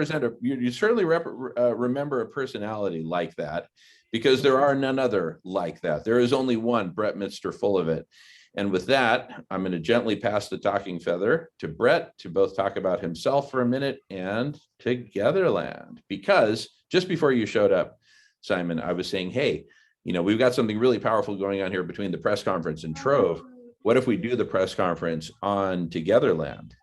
So we're just exploring ideas here. But anyway, Bret, who normally lives in England, his wife is English and was there for most of COVID. Now he's on the road. He's in Cairo. But anyway, let's pass the talking feather to Bret, and of course, jump in, Simon, jump in, everyone. But Bret, take it away. Thanks, Jamin, for everything. Simon, it's nice to meet you. I'll look forward to finding out some more about you. Well, to close the loop on the last piece, for the last 8 years, I've been part of, it's hard to say a number. I say I have a small core group, you know, the little tribe, but of course we're connected to all the different networks, and we don't think of in little silos like that. But practically speaking, there's, you know, my wife and I and 3 or 4, 5, 6 of us that kind of stay together no matter what. And then we've got that fractal nature of all of the networks, like you were talking about, Jim, that we're all friends with different people, and everyone is in parallel processing, right? Working on solutions that can come together when the time is right, in with a little bit more ease, I think, than some of us thought, by trying to force things, always trying to force projects to come together. My learning has been to allow different projects to have their own maturity, and when they're ready to come together, they'll be ready. And I just have faith that there's something bigger than all of us that allows that to happen in time, to turn the ship around and to cool the planet and everything like that. So I remain faithful that is all good, no matter what the calendar says, or what the doomsday clock says, or what the futurists like Ray Kurzweil say, and all those people, whatever. Like, I've also got faith in something bigger than all of us. So I spent 8 years really in the thick of learning about collective intelligence, co-governance, resource sharing, new ideas of investment, personal transformation, collective transformation. Because when we set out, we thought we don't really want to innovate something that just changes the internet or just changes justice or just changes transportation, because we were taking a cue from people like Barbara Marx Hubbard and Bucky Fuller. You know, Bucky, where my name obviously comes from. I have a tight kinship with Bucky Fuller, so that's where the name Bret Mr. Fuller came from.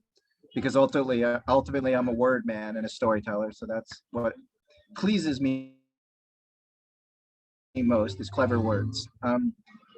So start looking at Earth as the fundamental unit of analysis, or in other words, enough of local focus hocus pocus. So local focus hocus pocus is trying to put our fingers in all of the holes where the water's coming out of, rather than just building a new ship or redesigning the ship, or otherwise massively trim tabbing and fixing something that actually changes the whole ship's trajectory or whatnot. So I've been part of efforts to do that around the world with different people. I'm very extroverted. I'm into collective intelligence myself from an extroverted thing, where I like to talk to people and read books and be in all these conversations.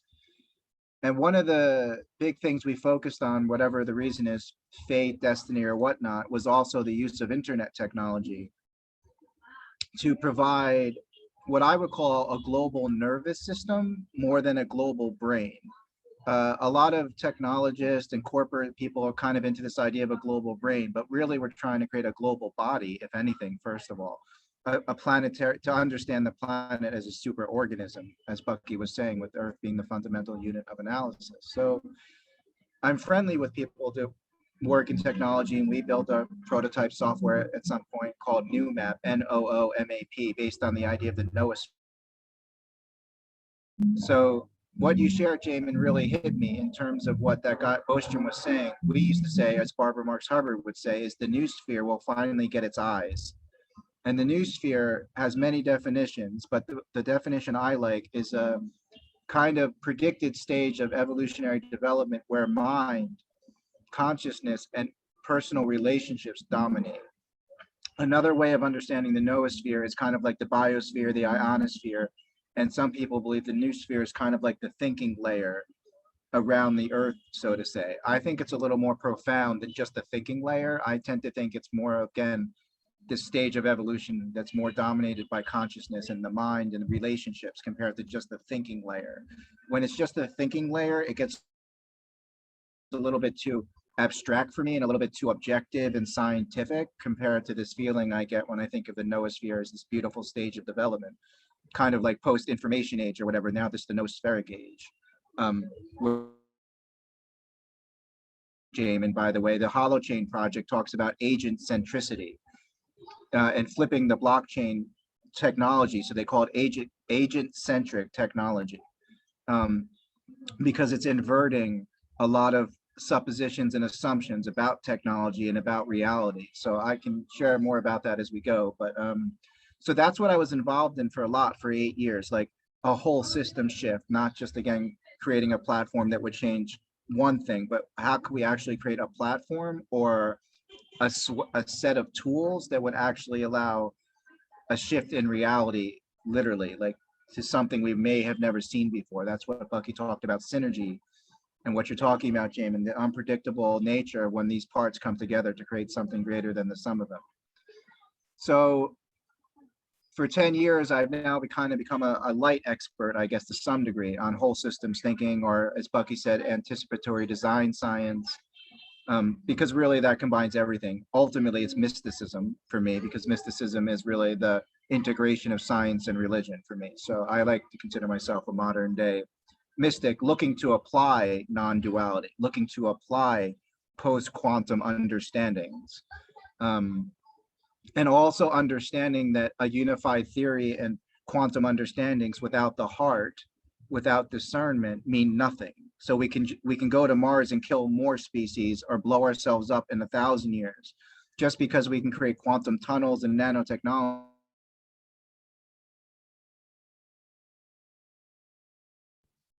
So if Bret went silent for you, you're not alone. He's in Cairo with somewhat unstable internet, so we'll just be patient. I'm not sure if I'm No, you're back on now, Bret. You're back. Go ahead. cool. So that's a little bit of background of what I was heavily involved in for the past 8 or 9 years. But last year, I had a little bit of a reawakening in myself, asking, why is it that I'm working so much on what we call social architecture and living systems designs and software related things, when really I want to make movies, so to say. I want to be a storyteller. I want to kind of be like Ramana Maharishi meets Steven Spielberg meets Walt Disney and Bucky Fuller, or some weird eclectic thing with Jim Morrison thrown in there, and all that kind of. I like to transcend and include things. I like to be on the cutting edge. I get quite bored if I'm not thinking new and trying to integrate things. So last year, or well, 18 months ago, I tuned into what I call my deepest heart's desire, which is that I started in film school when I was 19 for only a semester when I had a spiritual emergency or a psychotic episode.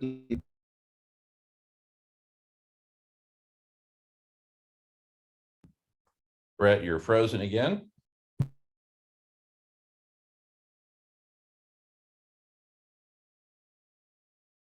Be some kind of filmmaker.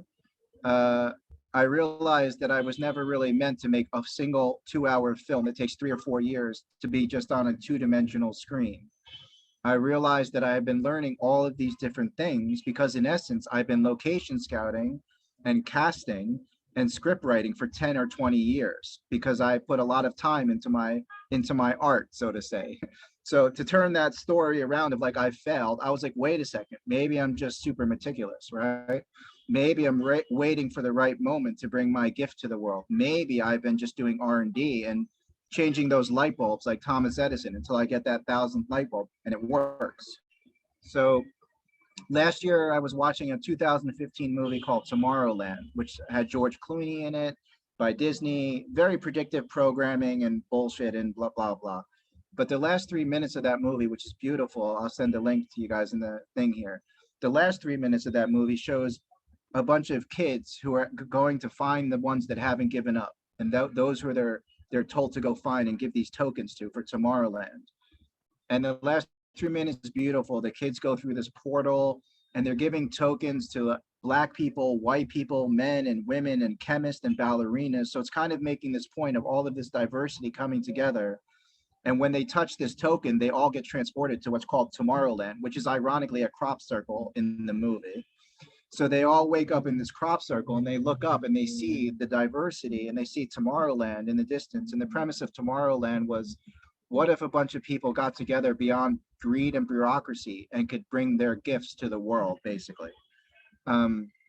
So when I saw that last 3 minutes, I thought, that's it. Tomorrowland, and then our infrastructure for the global nervous system, for the superorganism, for co-creation is called the Together Life System.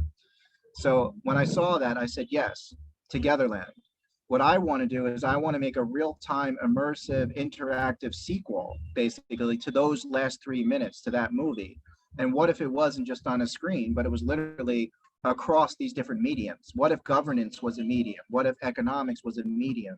What if spirituality was a medium? So a lot of people in entertainment have heard of transmedia, but transmedia usually alludes to social media, internet technologies. And I was like, but I want to have all of these different mediums coming together. So I coined a word for myself called transmedium production and regenerative filmmaking, and then infinite gamification, to take off on the popular meme right now, infinite and finite games. Because Bucky had the world game. So for us, it's kind of an infinite world gamification. I don't like to use game because people get confused and they think it's just some kind of VR, AR, like Pokemon things.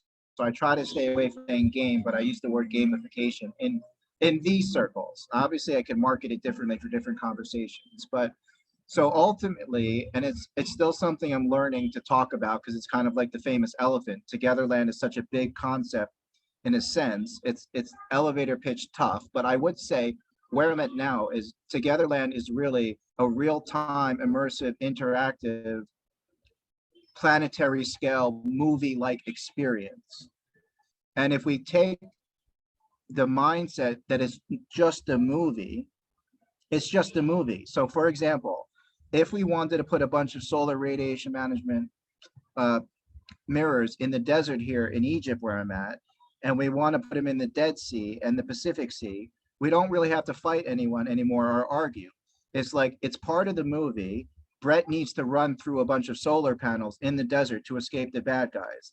Here's the bonus. Not only do we make a great movie and Egypt gets credit for being a host of one of the locations, they also get to have all the energy created because we don't care. We're not there to do that. We're just going to give them the energy. We can also let them have the money if they want from all the energy they create or whatever it is that they need to.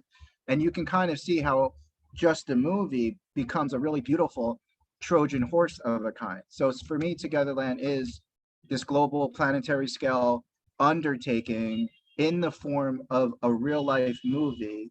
And because of SRM and because of the Together Life System and because of Holochain and because of all the awesome people I know through collective intelligence, I already know that there's geniuses like me in their discipline. So if I believe I could produce and direct a planetary scale movie to save the world, I have to believe there are people who can produce and direct a planetary scale concert, who can produce and direct solar radiation management, who can produce and direct healing beds, who can produce and direct aquaponics that feeds the world. I have to believe that if I believe in myself, that I will find others like me, like Tomorrowland the movie. So at the moment, I'm looking to shift into Togetherland, which is real for me. I'm in it. I'm no longer saying I'm planning on doing this. I'm right now saying I am producing and directing Togetherland. It needs a budget like anything else just to really get me going and get me out with my camera crew. So when I hear about the press conference, by the way, Jamin, I don't want to just have it on Zoom. I want to find the resources, the first million or 10 million, so I could actually send a film crew to certain people's houses. It looks really nice. So we can actually erect a generative film location somewhere in the desert or in Whidbey Island where actual people come and we actually show the world more than Zoom even. We actually start gathering. Like, I don't care if it's COVID, we can work with that. We can definitely, like I've been traveling, we can still work with that. So in a nutshell, that's Togetherland is a planetary scale immersive movie that saves the world. And it's comprised of all of the different mediums and technologies and solutions working together synergistically. So I can make good on the promise of Bucky and Barbara, who are two of my more favorite recent kind of mentors or inspirations of making earning a living obsolete and showing the world through really a vacation, because we make so much money through toys and t-shirts the traditional way. I would say regenerative and sustainable toys, so don't worry about that. But there's so much money coming in that way to repay investors if I can't find philanthropists, that when people want to visit a Togetherland location and come to a press conference and be part of the story, it's actually on me. Jamin, you're going to love this. The tagline of Togetherland is "Put it on my trim tab." Nice. Planetary scale philanthropist, put it on my trim tab. Like, for me, Togetherland is social impact entertainment on steroids, because it engages the world in a way that is not alienating, nor is it colonizing. It's just a big party and a big vacation. And when people realize it's better than too good to be true, and they can go on a lazy river somewhere in a different country and actually heal and eat healthy food and see music, and that alone is actually part of the solution. They don't even have to spend money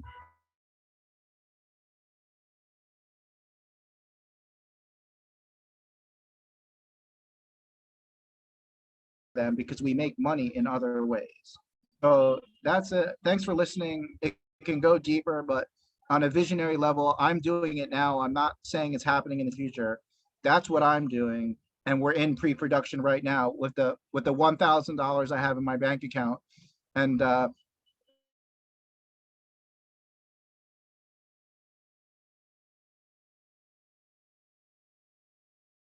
Michael and Jamin in the press conference.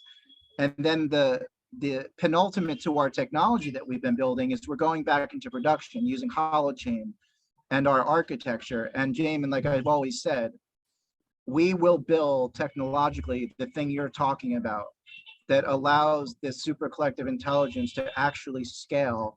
And it's not 10 years from now. Like, I think it's happening in the next 4 to 6 months, at least an MVP version of something that gets more people like Umair's crowd excited and just gives us a little bit more oomph because we can't wait 10 more years. Now I can't pressure and rush it and say it has to be done next month, but I also don't want to wait 10 years. So it's definitely urgent within like the speed limit, that people are ready for.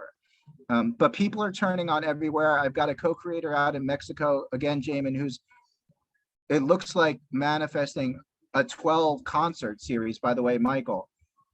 12 concerts that are local at sacred sites. So it's all about the local thing. Only local people actually attend. And then you bring in philanthropists who can see what's happening there, and they help catalyze each event. So on a little bit of a smaller scale, everyone's on the same page, right? Music, entertainment, fun, celebration, because we need to kind of dance our way to the solution. Otherwise, we probably will find ourselves back in the same situation in some other way. Like we really, I believe, really have to shift how we do things, not what we're doing.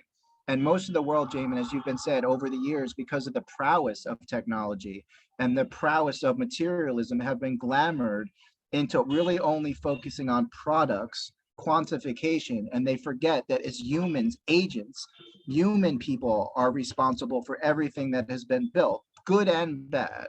So we're really looking at shifting even the word economic to orgonomic. We're looking at how do we behave orgonomically, as biomimetically, but we never leave out the spirit part. Like I never shy away from that. I am very much holistic, and part of being holistic is being driven by the evolutionary impulse and by my faith in what I call God, and participating in the future happening. So yeah, that's me. Thanks for listening, everyone. I really appreciate it.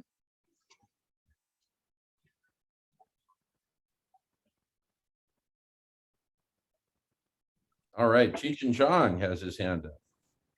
Go for it. Yeah, if you were like Walt Disney down in Orlando on a piece of land telling your friends, hey, this is where Disney World is going to be, where would that place be for Tomorrowland? Is there one place at all, or one place to start? Because I have 2 farms in Michigan that are very accessible for Tomorrowland visits right away. We can start filming. I'll be filming Sunday, by the way. I'll film my my segment this Sunday at Harvest Fest in the city. Cool, Michael. First of all, and I'm not precious about this, so I'm only saying it just to be accurate. The project's called Togetherland, and it was inspired by the movie Tomorrowland. That's just for clarity. I'm not precious, I'm not angry or anything like that. Togetherland is a decentralized, synergistic, film set, literally planetary scale. So it doesn't have to start anywhere. It really needs to start wherever the resources and people are resonant and able to help get something off the ground. So I'll contact you about everything. I'm in Cairo now. I'd like to come back to the US, but my wife is from the UK, so I need support. I hate to say it, but I actually need financial support on some level. I can't seem to escape the fact that I need a lawyer maybe in the US to get a green card and blah, blah, blah. It's not a big deal, but I can't seem to manifest just anything with any effort. So for me, getting back to the US is quite significant to work with people like yourself and Jamin personally, and other people, and because of the network I have. So I'm very much interested. I have a friend in Michigan. Do you know Mark Wagnon, Michael? A guy named Mark Wagnon? No, I do not. I'm sorry. No. Okay, cool. I'll make an introduction. He's an awesome dude. We have attorneys, and we can do pretty much anything through our representative's office, who we have a good connect with. Thank you.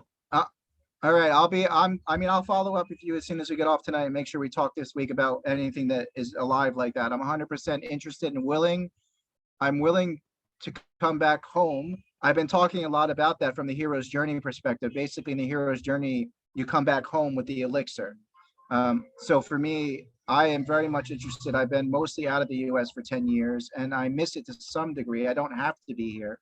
I mean, I don't have to come home, but there is something quite wonderful and poetic and feels good about actually coming home and kicking off these press conferences, kicking off Togetherland. I had some offers in other places. It's not very far away, It's just missing that last, like we're talking about, little catalytic or whatever. But I have people in New Mexico that would land. There's somebody in Missouri on the river who was interested. But people like you were talking about solar radiation management, there's still a very small group of people that are capable of believing and enough and loving enough and letting go enough to really do this new kind of thing. So that's part of the adventure as well. But I've already approached somebody who is a glass, has a major glass manufacturing facilities worldwide. So that's my plan to go to him. right on. I'll be in touch anyway. I'm totally interested. Come to Detroit. It's real reasonable to live in Detroit, and we can set you up with housing in the city. No problem. Yeah, right on. Well, it can't be a coincidence. I wrote my Meta World's Fair for the new Live 8 to take place in Detroit. I mean, I literally wrote that 2 years ago in a document. So I'm open to the synchronicity and the spontaneity other than sacrificing myself in a way I don't believe in, I'm pretty much open to serving this purpose that we're all talking about here.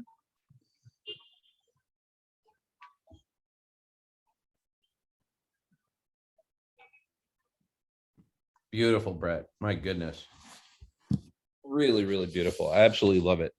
So I think we're very close, everyone. I think we're very, very close with the platforms that we've already got and the potential for merging this all together. I mean, the press conference at Togetherland, powered by Trove, right?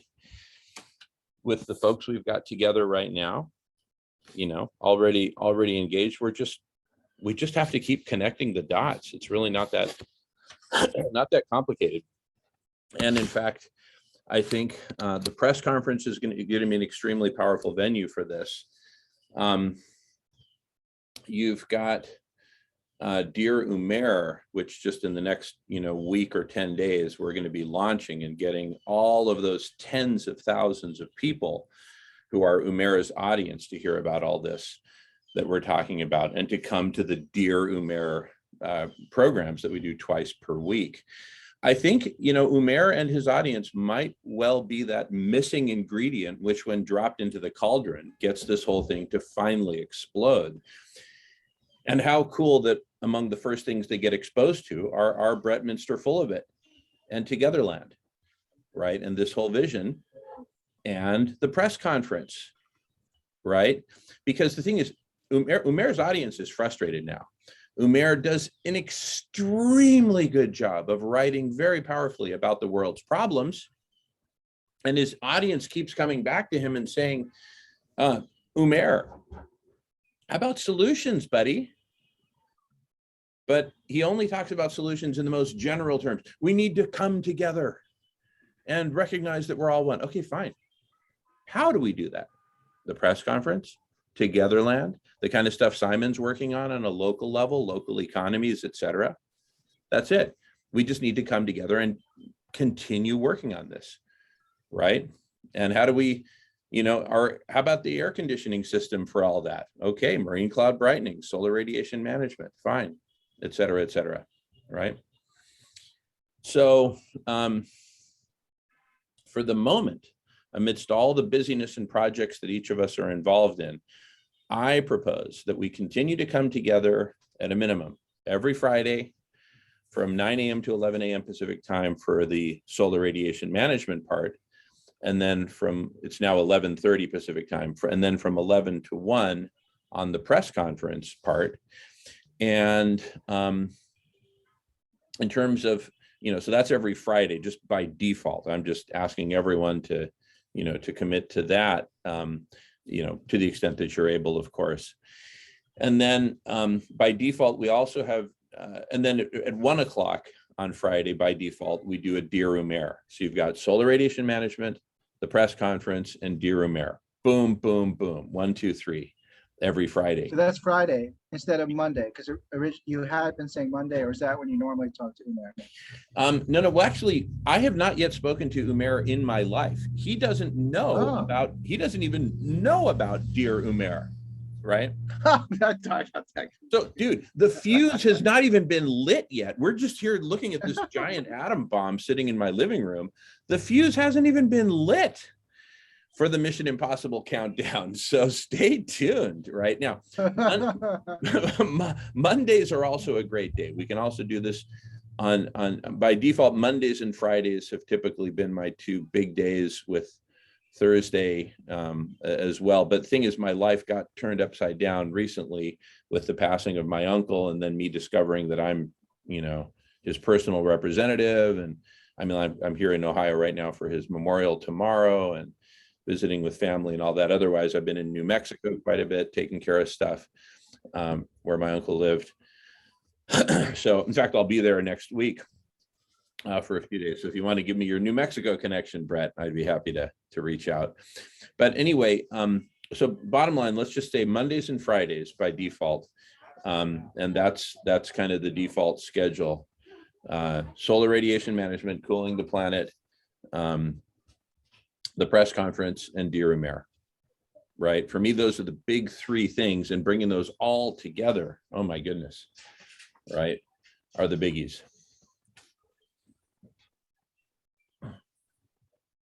So Mondays and Fridays, let's just keep making it happen. I'm gonna have to go.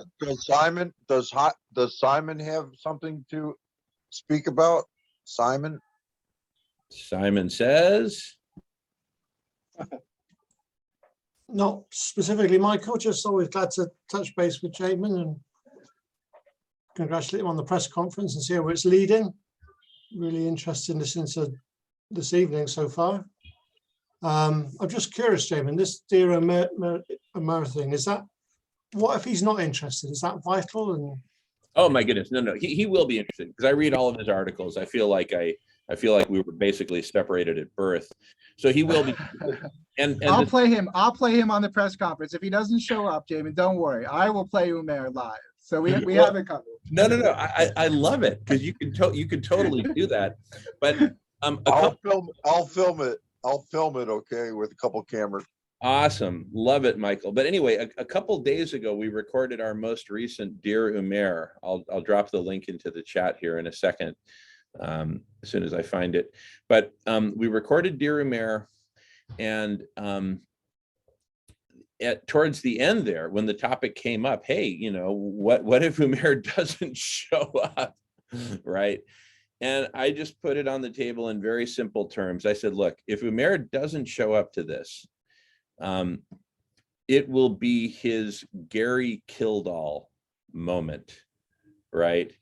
Gary Kildall was the guy who was basically, IBM went to him because he had an operating system. So IBM went to him and said, hey, how'd you like to, create the operating system, be the operating system for the first IBM PC? And he basically didn't even take the meeting. He did not even take the meeting, right? So then they went to Microsoft and said, hey, Microsoft, we know you guys don't do operating systems, but we don't really know where else to go. Could you guys put one together? And they said, yeah, sure. And the rest is history. So I just put the link into the chat. Bret, I'm not sure if you see it there. I'll put it again. But this is to the YouTube recording of our last Dear Umair, which was probably our best one yet. That one session of Dear Umair went for 3 hours and 12 minutes of recorded conversation.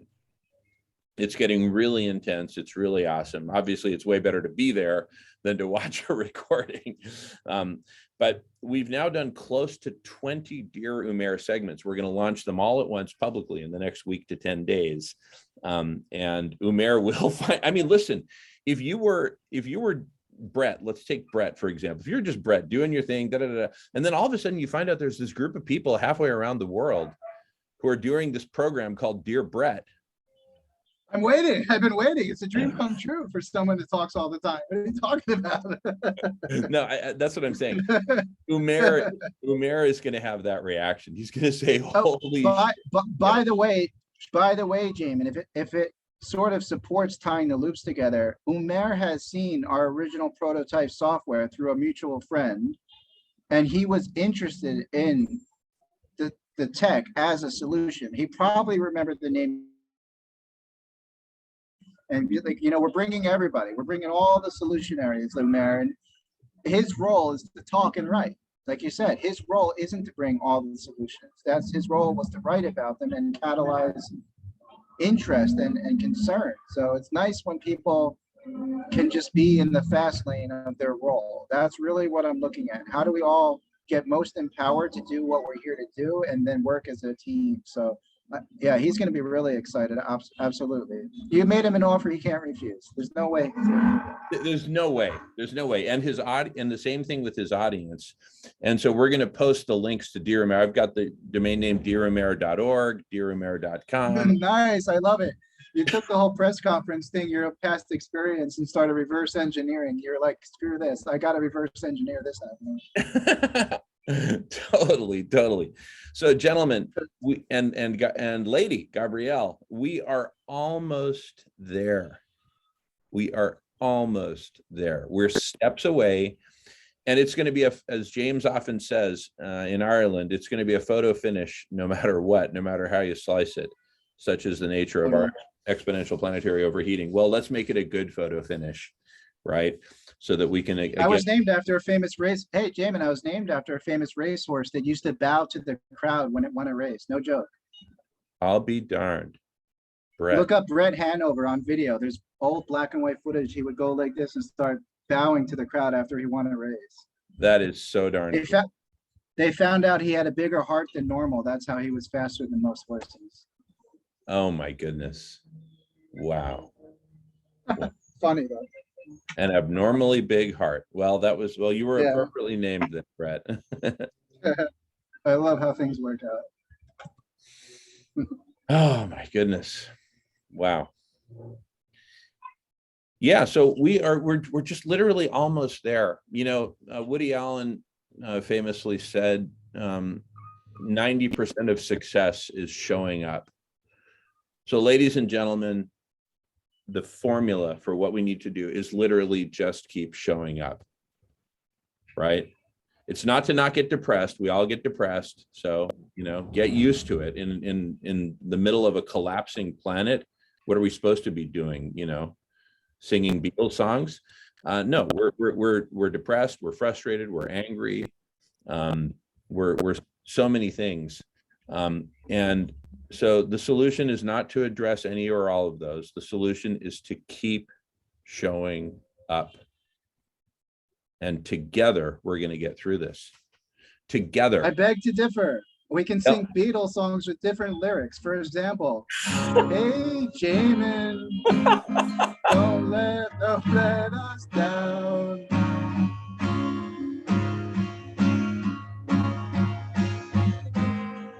We have found us. Now let's go and get us together. I can't leave the Beatles all the way behind, but point taken. Yeah. Awesome. No, but really, I mean, because I wake up, see, the last Dear Umair, it's really good. I highly recommend it. Seriously. We read through the whole article and then we talk about it, but we cut in and start talking about it practically every couple paragraphs, which is why it went so long. But, you know, the title of his article, right, is I'm burned out on collapse, and I bet you are too. And incredible article, wonderful comments. James and Marco and I were all there, and it was just life-changing. And it was the best Dear Umair yet. So the quality of the Dear Umair series is on an upward swing. The series as a whole is incredible. We're close to 20 recordings, and but now we'll be doing, you know, 2 new ones every week. But now a buttload of his audience is going to start showing up, and then from time to time, Umair himself is going to freaking show up, which is just going to be, you know, like, I don't know, John Lennon appearing at a John Lennon memorial and saying, hey, everybody, I'm here and let's talk. Wah! You know, somebody passed the bong. So it's, you know, we're freaking almost there, you guys and gals. We're almost there. We just got to keep showing up.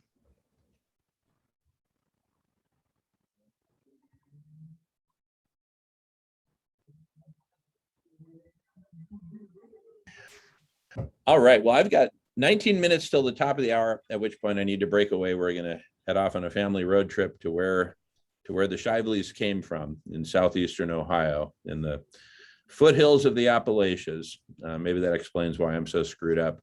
We're just a bunch of inbred crackers at heart. But anyway. It just goes to show you can get marijuana anywhere. That's right.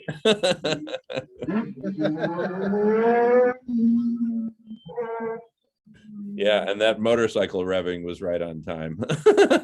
Thank you, Gabrielle.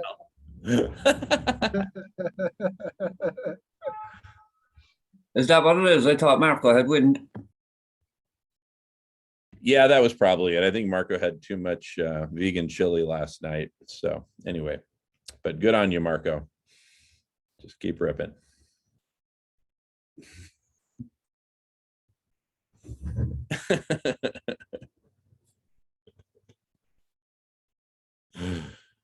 Yeah. I told Marco I'm trying not to interrupt. It's urgent that I not do that. Thank you, James. Thanks for interrupting to tell us that, Michael. No bother, Michael. You're grand, man. Yeah, well, let's pass the talking feather around a little bit. I'm only here for 18 more minutes, but then I'll be back on Monday for more fun and excitement. So let's do it every Monday and Friday. That's it. Those are our bookends. And then once a month, we meet on the press conference, which is always on a Thursday, because that's the best day for press conferences. And my goodness, the 8,000 of us coming together in 1,000, rooms, 1,000 conversations, all hyper connected.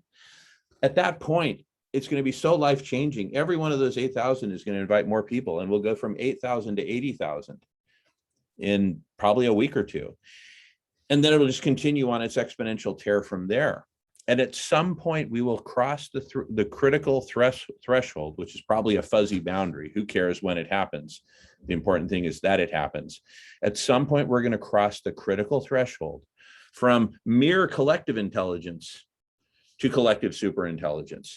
And all of Ray Kurzweil's wildest wet dreams will come true as we go super intelligent, because it's just going to be like this black hole that humanity is just going to find increasingly irresistible. Except the ones he didn't predict. He won't be happy about that, but we'll let him. We'll console him when it doesn't match his Google friends' stock options. And yes, I'm saying maybe half cynically, but I kind of eat Kurzweil's for breakfast, so I'm looking forward to meeting him on the press conference. Yeah, I met Ray Kurzweil in person when I was at Microsoft, and he was, he had recently written his book, The Singularity is Near. Very smart guy, but it's like smarts that has a glass ceiling that can't break through the Bret. Yeah, it's also easier to predict the future when you're working with all the people that basically build the future. Yeah, like think about that. Totally. I mean, clearly he's intelligent. All that. I would never go there. I'm just saying, but think about it. Like it's like insider trading. Yeah, like, oh, this is going to happen. Well, you're in the boardroom with people who are buying companies and building quantum computers. Like, that's like futurism, like stage magic. Like, that's like, come on, Ray Kurzweil. Like, seriously, like you say, the glass ceiling thing is kind of a good way of putting it. But I always thought, I'm open to what he has to say. I'm open to what he has to say at the press conference for sure. Looking forward. Absolutely. Yeah. So totally. He might be a real ally. So let's not, judge people, at least negatively, I guess. You're not doing that, I'm saying, but welcome. No, I'm on the border though. Welcome I appreciate you. Welcome them to our fireside, of course. Thank you. I totally hear you. Michael. Thank you. Because I am on the border. I wasn't necessarily negatively judging him, but I was close enough. Like I would say constructive criticism and some questions. But yes, you're 100% right. I would love to invite him and anyone into conversation. I try not to judge anyone I've only read about until I, meet them and all that. I generally look at the fruit of people's labors, though, as far as assessing things. So for me, the fruit of Elon Musk's labor, the fruit of Jeff Bezos' labor is not something I'm angry about anymore. But when I look at it, I'm like, yeah, okay, it's nice. You create like all that stuff. Very nice. But I'm still working on that. So thanks, Michael. Thanks for keeping me real. I could always use that. I can my depression can turn to anger sometimes. So that's for Yeah, sure. I didn't mean to say judgment in a bad way. I didn't mean to, that's the wrong word, really. I just thought that he'll be very interesting guest. I'm looking forward. That's all, Yeah. I didn't take it that way. I just thought it was actually accurate because I was basically towing the line of being curious and assertive compared to like being down on someone that I don't really know. So, I think it was a good thing to say, actually. I appreciate it.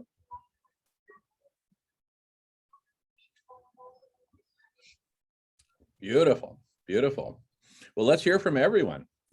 Feel free to chime in. Alan, welcome from Scotland, Edinburgh, Scotland, the home of Professor Stephen Salter. Passing the feather.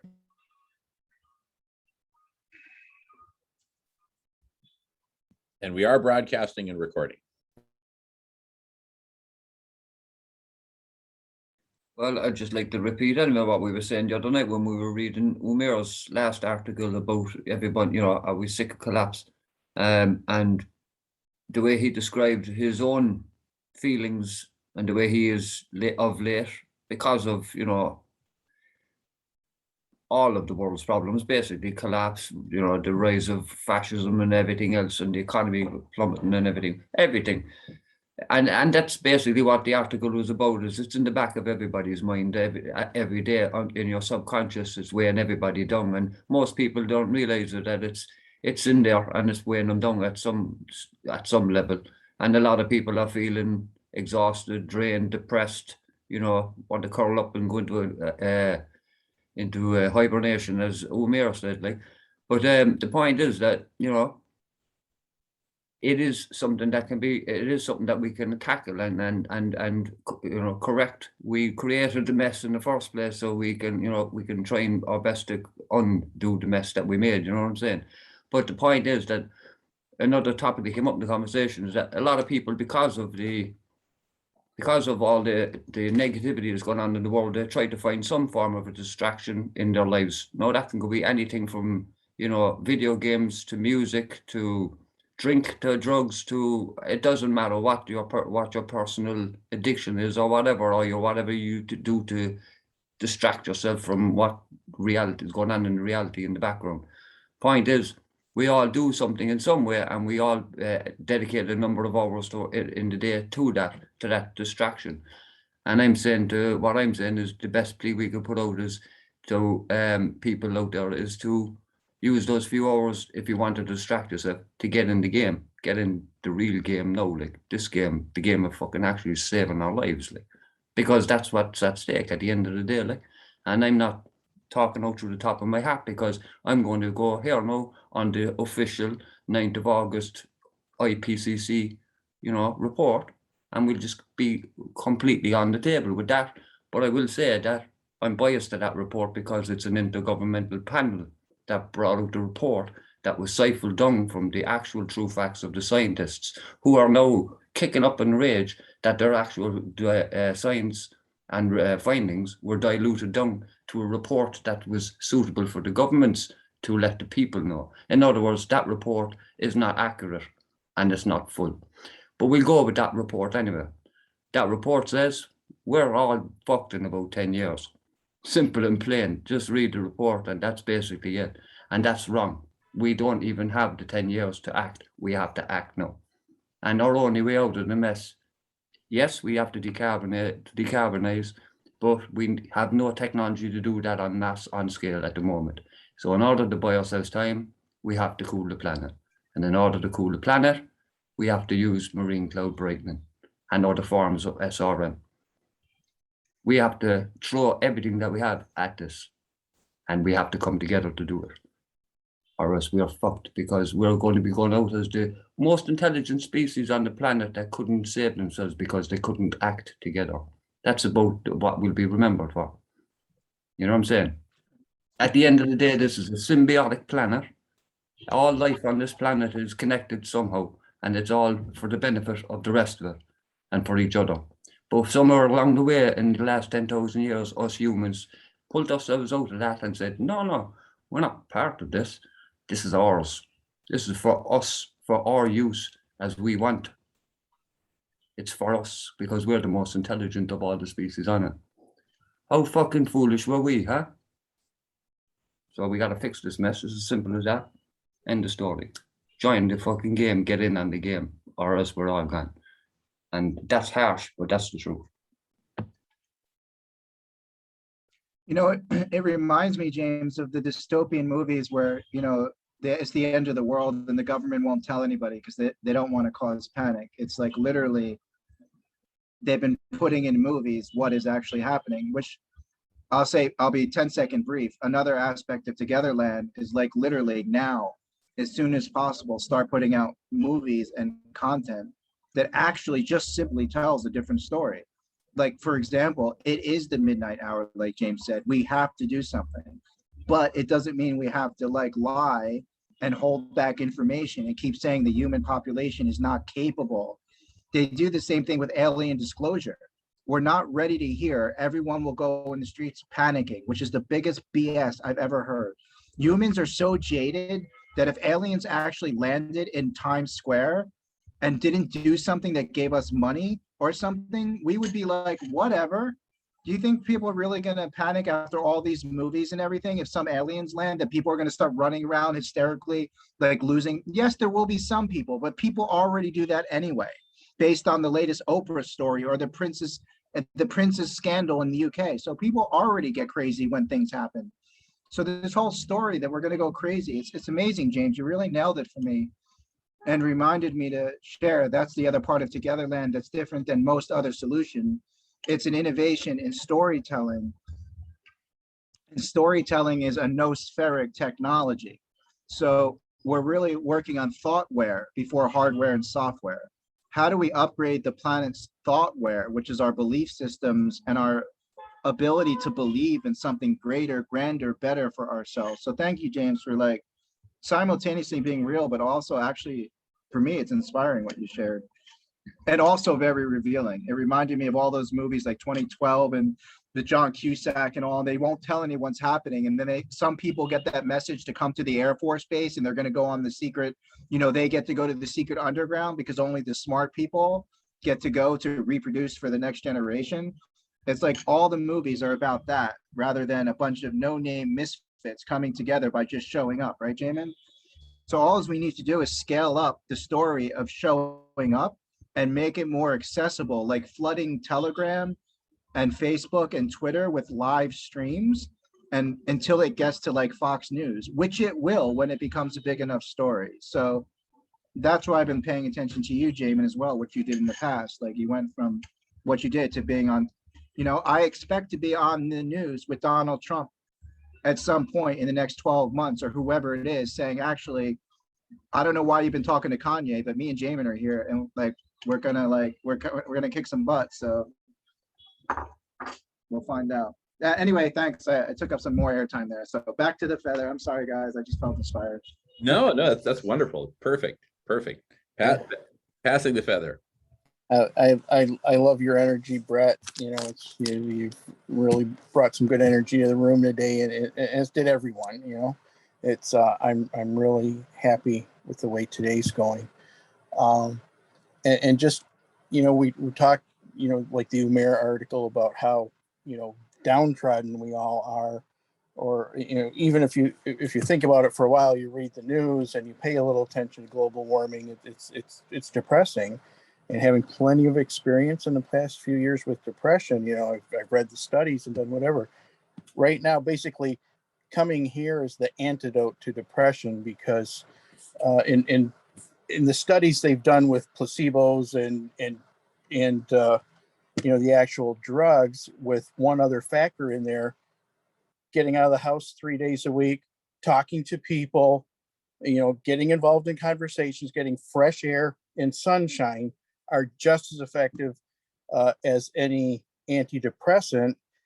And interacting with people is, one of the key factors in there, and actually doing something, action to solve problems is very much an antidepressive. So, this is medicine here, and this is not just medicine for each of us. It's medicine for all of us and the planet. So, just awesome that we're all here working on this. And with that, I pass the feather. Well, just to go back to what Bret said there Thank you, about, Marco. just to what Bret said there about, our government's thinking we can't handle the news, we all go panicky and everything else. That is basically the opinion, has been the opinion for many years now, like, and simple as that. Because if you go back to the Obama administration, one of his main advisors for climate change admitted during the last COP, like, that they were literally juggling chainsaws and chickens. That was as to what to do about the climate. They hadn't a clue. But the fact is that these solar radiation management projects hadn't been considered properly. Their sciences hadn't been considered properly at all. Like, that the answer was literally under their noses. But here again, look, what we're talking about is the ineptitude of our leaders. And we don't have to convince anybody of the ineptitude of our leaders, because we're in this fucking mess because of the ineptitude of our leaders. And it's these leaders who are telling us that we'll be too afraid to handle the truth. That's crap, like, you know what I mean? People can handle whatever it's thrown at them. And at the end of the day, when a person's life is put in jeopardy, a group of people's lives is put in jeopardy, they'll work together to do something about it, as long as they know what the actual truth of the problem is. And once they know the truth of the problem, they can figure out how to actually tackle the problem. So as far as I'm concerned, our governments want to kick in the arse, and they want to wake up and tell people the truth, and stop siphoning down the information that's coming into the IPCC from the scientists, and to tell the truth of what the scientists are actually telling people, so that we know what the implications of what's happening are going to happen, and so that we can figure out which is the best strategy to deal with this. And people will soon come to a very simple conclusion. We need to cool the planet first before we can do anything. And we need to get our shit together as a society then as well. And then we need to draw down the carbon. Simple as that. The rest of the problems are inconsequential unless we cool the planet, because everything else is gone, is mute. Simple as that. Passing the feather.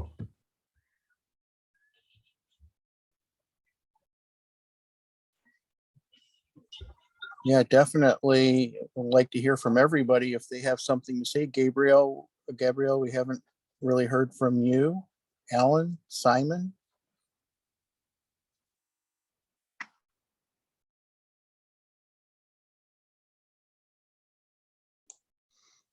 I sit here and listen to some of these conversations sometimes, and I get all optimistic, and then I'll get all depressed in about a 2-minute spell. Something that Bret said about how you eat an elephant, I said it in my little bit on the press conference, is, one bite at a time, just like anything else. I have to be honest, I can't cope with these big projects, these solar radiation management. So I've got no control over that. So my thing is to kind of concentrate on the individual connections, this resource sharing, as Bret described it. That's what we need. We need to end the greed and the individualism, because that's the only way that we're going to find answers. It's only in the last few centuries, few thousand years maybe, that we've focused on as Pauline put it, the myth of the individual. So I'm going to listen to the first hour of your 3-hour Dear Umair, I think, in a minute, Jamin. I don't think I'm up to 3 hours tonight. You've inspired me to listen to an hour. You did say in your email about talk about anything. I would like a conversation at some point about how you might be able to help me with my little project. You've helped me a great deal already, but just so you know, I've had a few meetings with Vincent, but he was highly focused on the press conference, quite rightly. I'm hoping when he gets back to Prague, he'll start focusing in on what I'm doing, but I'm really, really interested in how to dovetail what I'm doing with this collective superintelligence that you keep going on about so rightly. That's really important to me. I see my little effort as a gateway to everything that you're doing. Simon, are you in the UK? Yeah. Yeah, I live in Tewkesbury. Does that mean anything to you? Gloucestershire. Where is that in relation to like Glastonbury, Bruton, and Poole, and London? Bit further up, bit further north, West Midlands. West Midlands. Not far from, just over the border from Wales, I guess you would say. Okay, yeah. Send me an email. I just put it in the thing. Might be in whatever you're doing, I'm sure is noble. So at least just send me an email with some kind of paragraph or whatever site, anything you can do to tell me what you're up to and what kind of like support you might need. And then I'll check my network and see if anyone out there is interested. That's awesome. Thank you very much. And I'd also just And like Mark- to say, Simon there now as well. I'm glad to hear that you're going to watch the first hour of that anyway. But because what you just started off by saying there is that you can handle these big conversations about the SRM and these other things, and you have your focus, and that's a fantastic thing. And that's actually a fantastic thing to say as well, because we prefer people to come in and say, this is where my focus is. Because we want all those people who have a certain focus to get in a room together and focus on what that focus, that point, that topic is. And everybody who's interested in the SRM will get involved in that conversation. Because we don't need everybody in the one room or the one conversation. There's lots of conversations that we had about many subjects. So we need lots of people in lots of rooms to have lots of conversations about lots of subjects. Well, it's So also about, the point that you're actually here is the main thing. And that's what we need. It's not We always need people here. it's not what we know, it's who we know. I might inadvertently introduce somebody who can make a significant contribution to that, and vice versa. We've all got a role to play, haven't we? Exactly. We all have a role to play, and the point is that what separates us from those out there struggling with the roles that they have to play in the business world and everything else is we're here trying to play a role for the benefit of everyone on the planet. We're not out to self-profit out of it or anything else. There's no money worth at all. You know what I mean? At the moment, it's all about a focus on one actual thing, which is saving, healing, and transforming life on this planet. I'll tell you what I think would make a really big difference is, however we achieve this, more and more people that do not have this sense of helplessness, that there's just nothing that they can do. Everybody can do something. And if we had more and more people with that mindset, like Mark was saying about getting involved locally and getting out of the house and just doing something for somebody. I mean, one of the components I'm working on with the Chrysalis community is Let's Get Dizzy, DSSE, do something for somebody else. If we all just spent an hour a week doing something for somebody else. I mean, Bret, I've got a window cleaning business. That's why I just keep myself salt and keep my head above water. And I know, I come across lots of people isolated in their homes, just want simple little things, just don't even have, got houses on either side and they don't feel able to ask somebody to help them take their bins out once a week. That's how separated we all are from each other. Helping others is actually a form of therapy I used when I was depressed. So I can firsthand say that when I'm at my worst, because really depression is self-obsession to some degree. I mean, I know, first of all, when I talk about depression, I'm actually an expert. Like I spent 10 years in a psychiatric ward for depression and psychosis. So I might say something that sounds lazy or inaccurate, but technically speaking, depression is so inward looking that the best thing you can do when you're depressed is really just find someone or something to help, just to get out of your own story for an hour, like you said. And if you do that a few times, you start getting those magical synchronicities or like good feelings really from helping others. And then before you know it, you're kind of out of the house because you have a new passion or you have a new portal to. So I totally resonate, Simon, and I totally want to just champion you for like everyone has a role. There's one thing we learned in our research and development is everyone has a role, and we should just uplift each other in that. So people used to say I'm too visionary in this, and I was like, instead of telling me what I'm not or what I should be doing, because usually that's what they're good at, right? People will say to me like, be grounded, do this, do this. I'm like, that's because you're good at that. Why don't you do that and let me do what I do, which is talk about the future and bring the future in by focusing on it and showing up for the future that I want to live in. So I appreciate you, Simon, and anything we can do to help you too, we'll do. Why I keep coming back to these meetings, because Jamin and Marco and everybody here, they, you know, the visionary aspect is in these meetings, and then you go away and apply it where you can. And definitely, Simon, you know, what is our mission? What do we always say here? Saving, healing, and transforming life on Earth. And I put you in the category here of, you know, working on the transforming part, just as important as any other part. You're working on the transformation, and greatly appreciate that you do. Well, at that time I got some traction, but I'm getting close.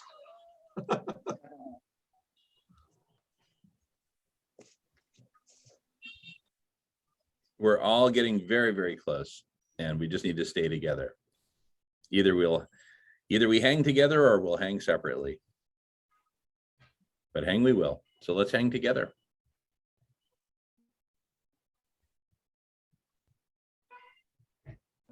I mean, it was depression that brought me as well to the Bloc Party originally, because I was, you know, for a couple of years prior to that, I was, you know, seriously just depressed over the climate situation, because I'd, you know, really delved into it and found out the truth that's not really out there on the mainstream news. And, you know, it horrified me, obviously. And I wasn't worried about myself at all. I was worried about my daughter and my family and my community and everybody else, basically, in all life, really, because that's what it comes down to. And when you start thinking of it in such a mass scale, man, then does the depression set in. Like, so I was at a bad stage there the last year, and I spotted a psychologist that was doing videos on YouTube, and he was actually only after going through similar depression himself from the actual same problem, the climate situation. He was after finding out the truth. He had discussions with Guy McPherson as well about it, and Peter Miller was his name. So he started doing near-term hospice conversations with people who wanted to have a chat about these things. And I thought, all right, there's someone I can talk to. And I did a video with him on YouTube, and I found it extremely beneficial just to be able to talk to someone about it that knew and was going through the same thing. And then after that, I was also looking at other videos and things about the climate and what have you, and people trying to I was looking for solutions, and I came across Jamin and his Radish Collective Intelligence group at the time. And at the time, they were recording videos and putting them up on YouTube, and I started watching the recordings. And last year, then, start of the year, Jamin announced he was going to do the live shows streaming on YouTube, and started on February 14th, last 2020, wasn't it, Jamin? And I joined in those conversations, and I'm here more or less ever since. And, you know, it's been absolutely tremendous for my depression and for my sense of hope and anguish and despair. But also, more than anything, it's brought me to a place where I can actually converse with like-minded people who are in the know about what the actual truth is, but they're here to do something about it.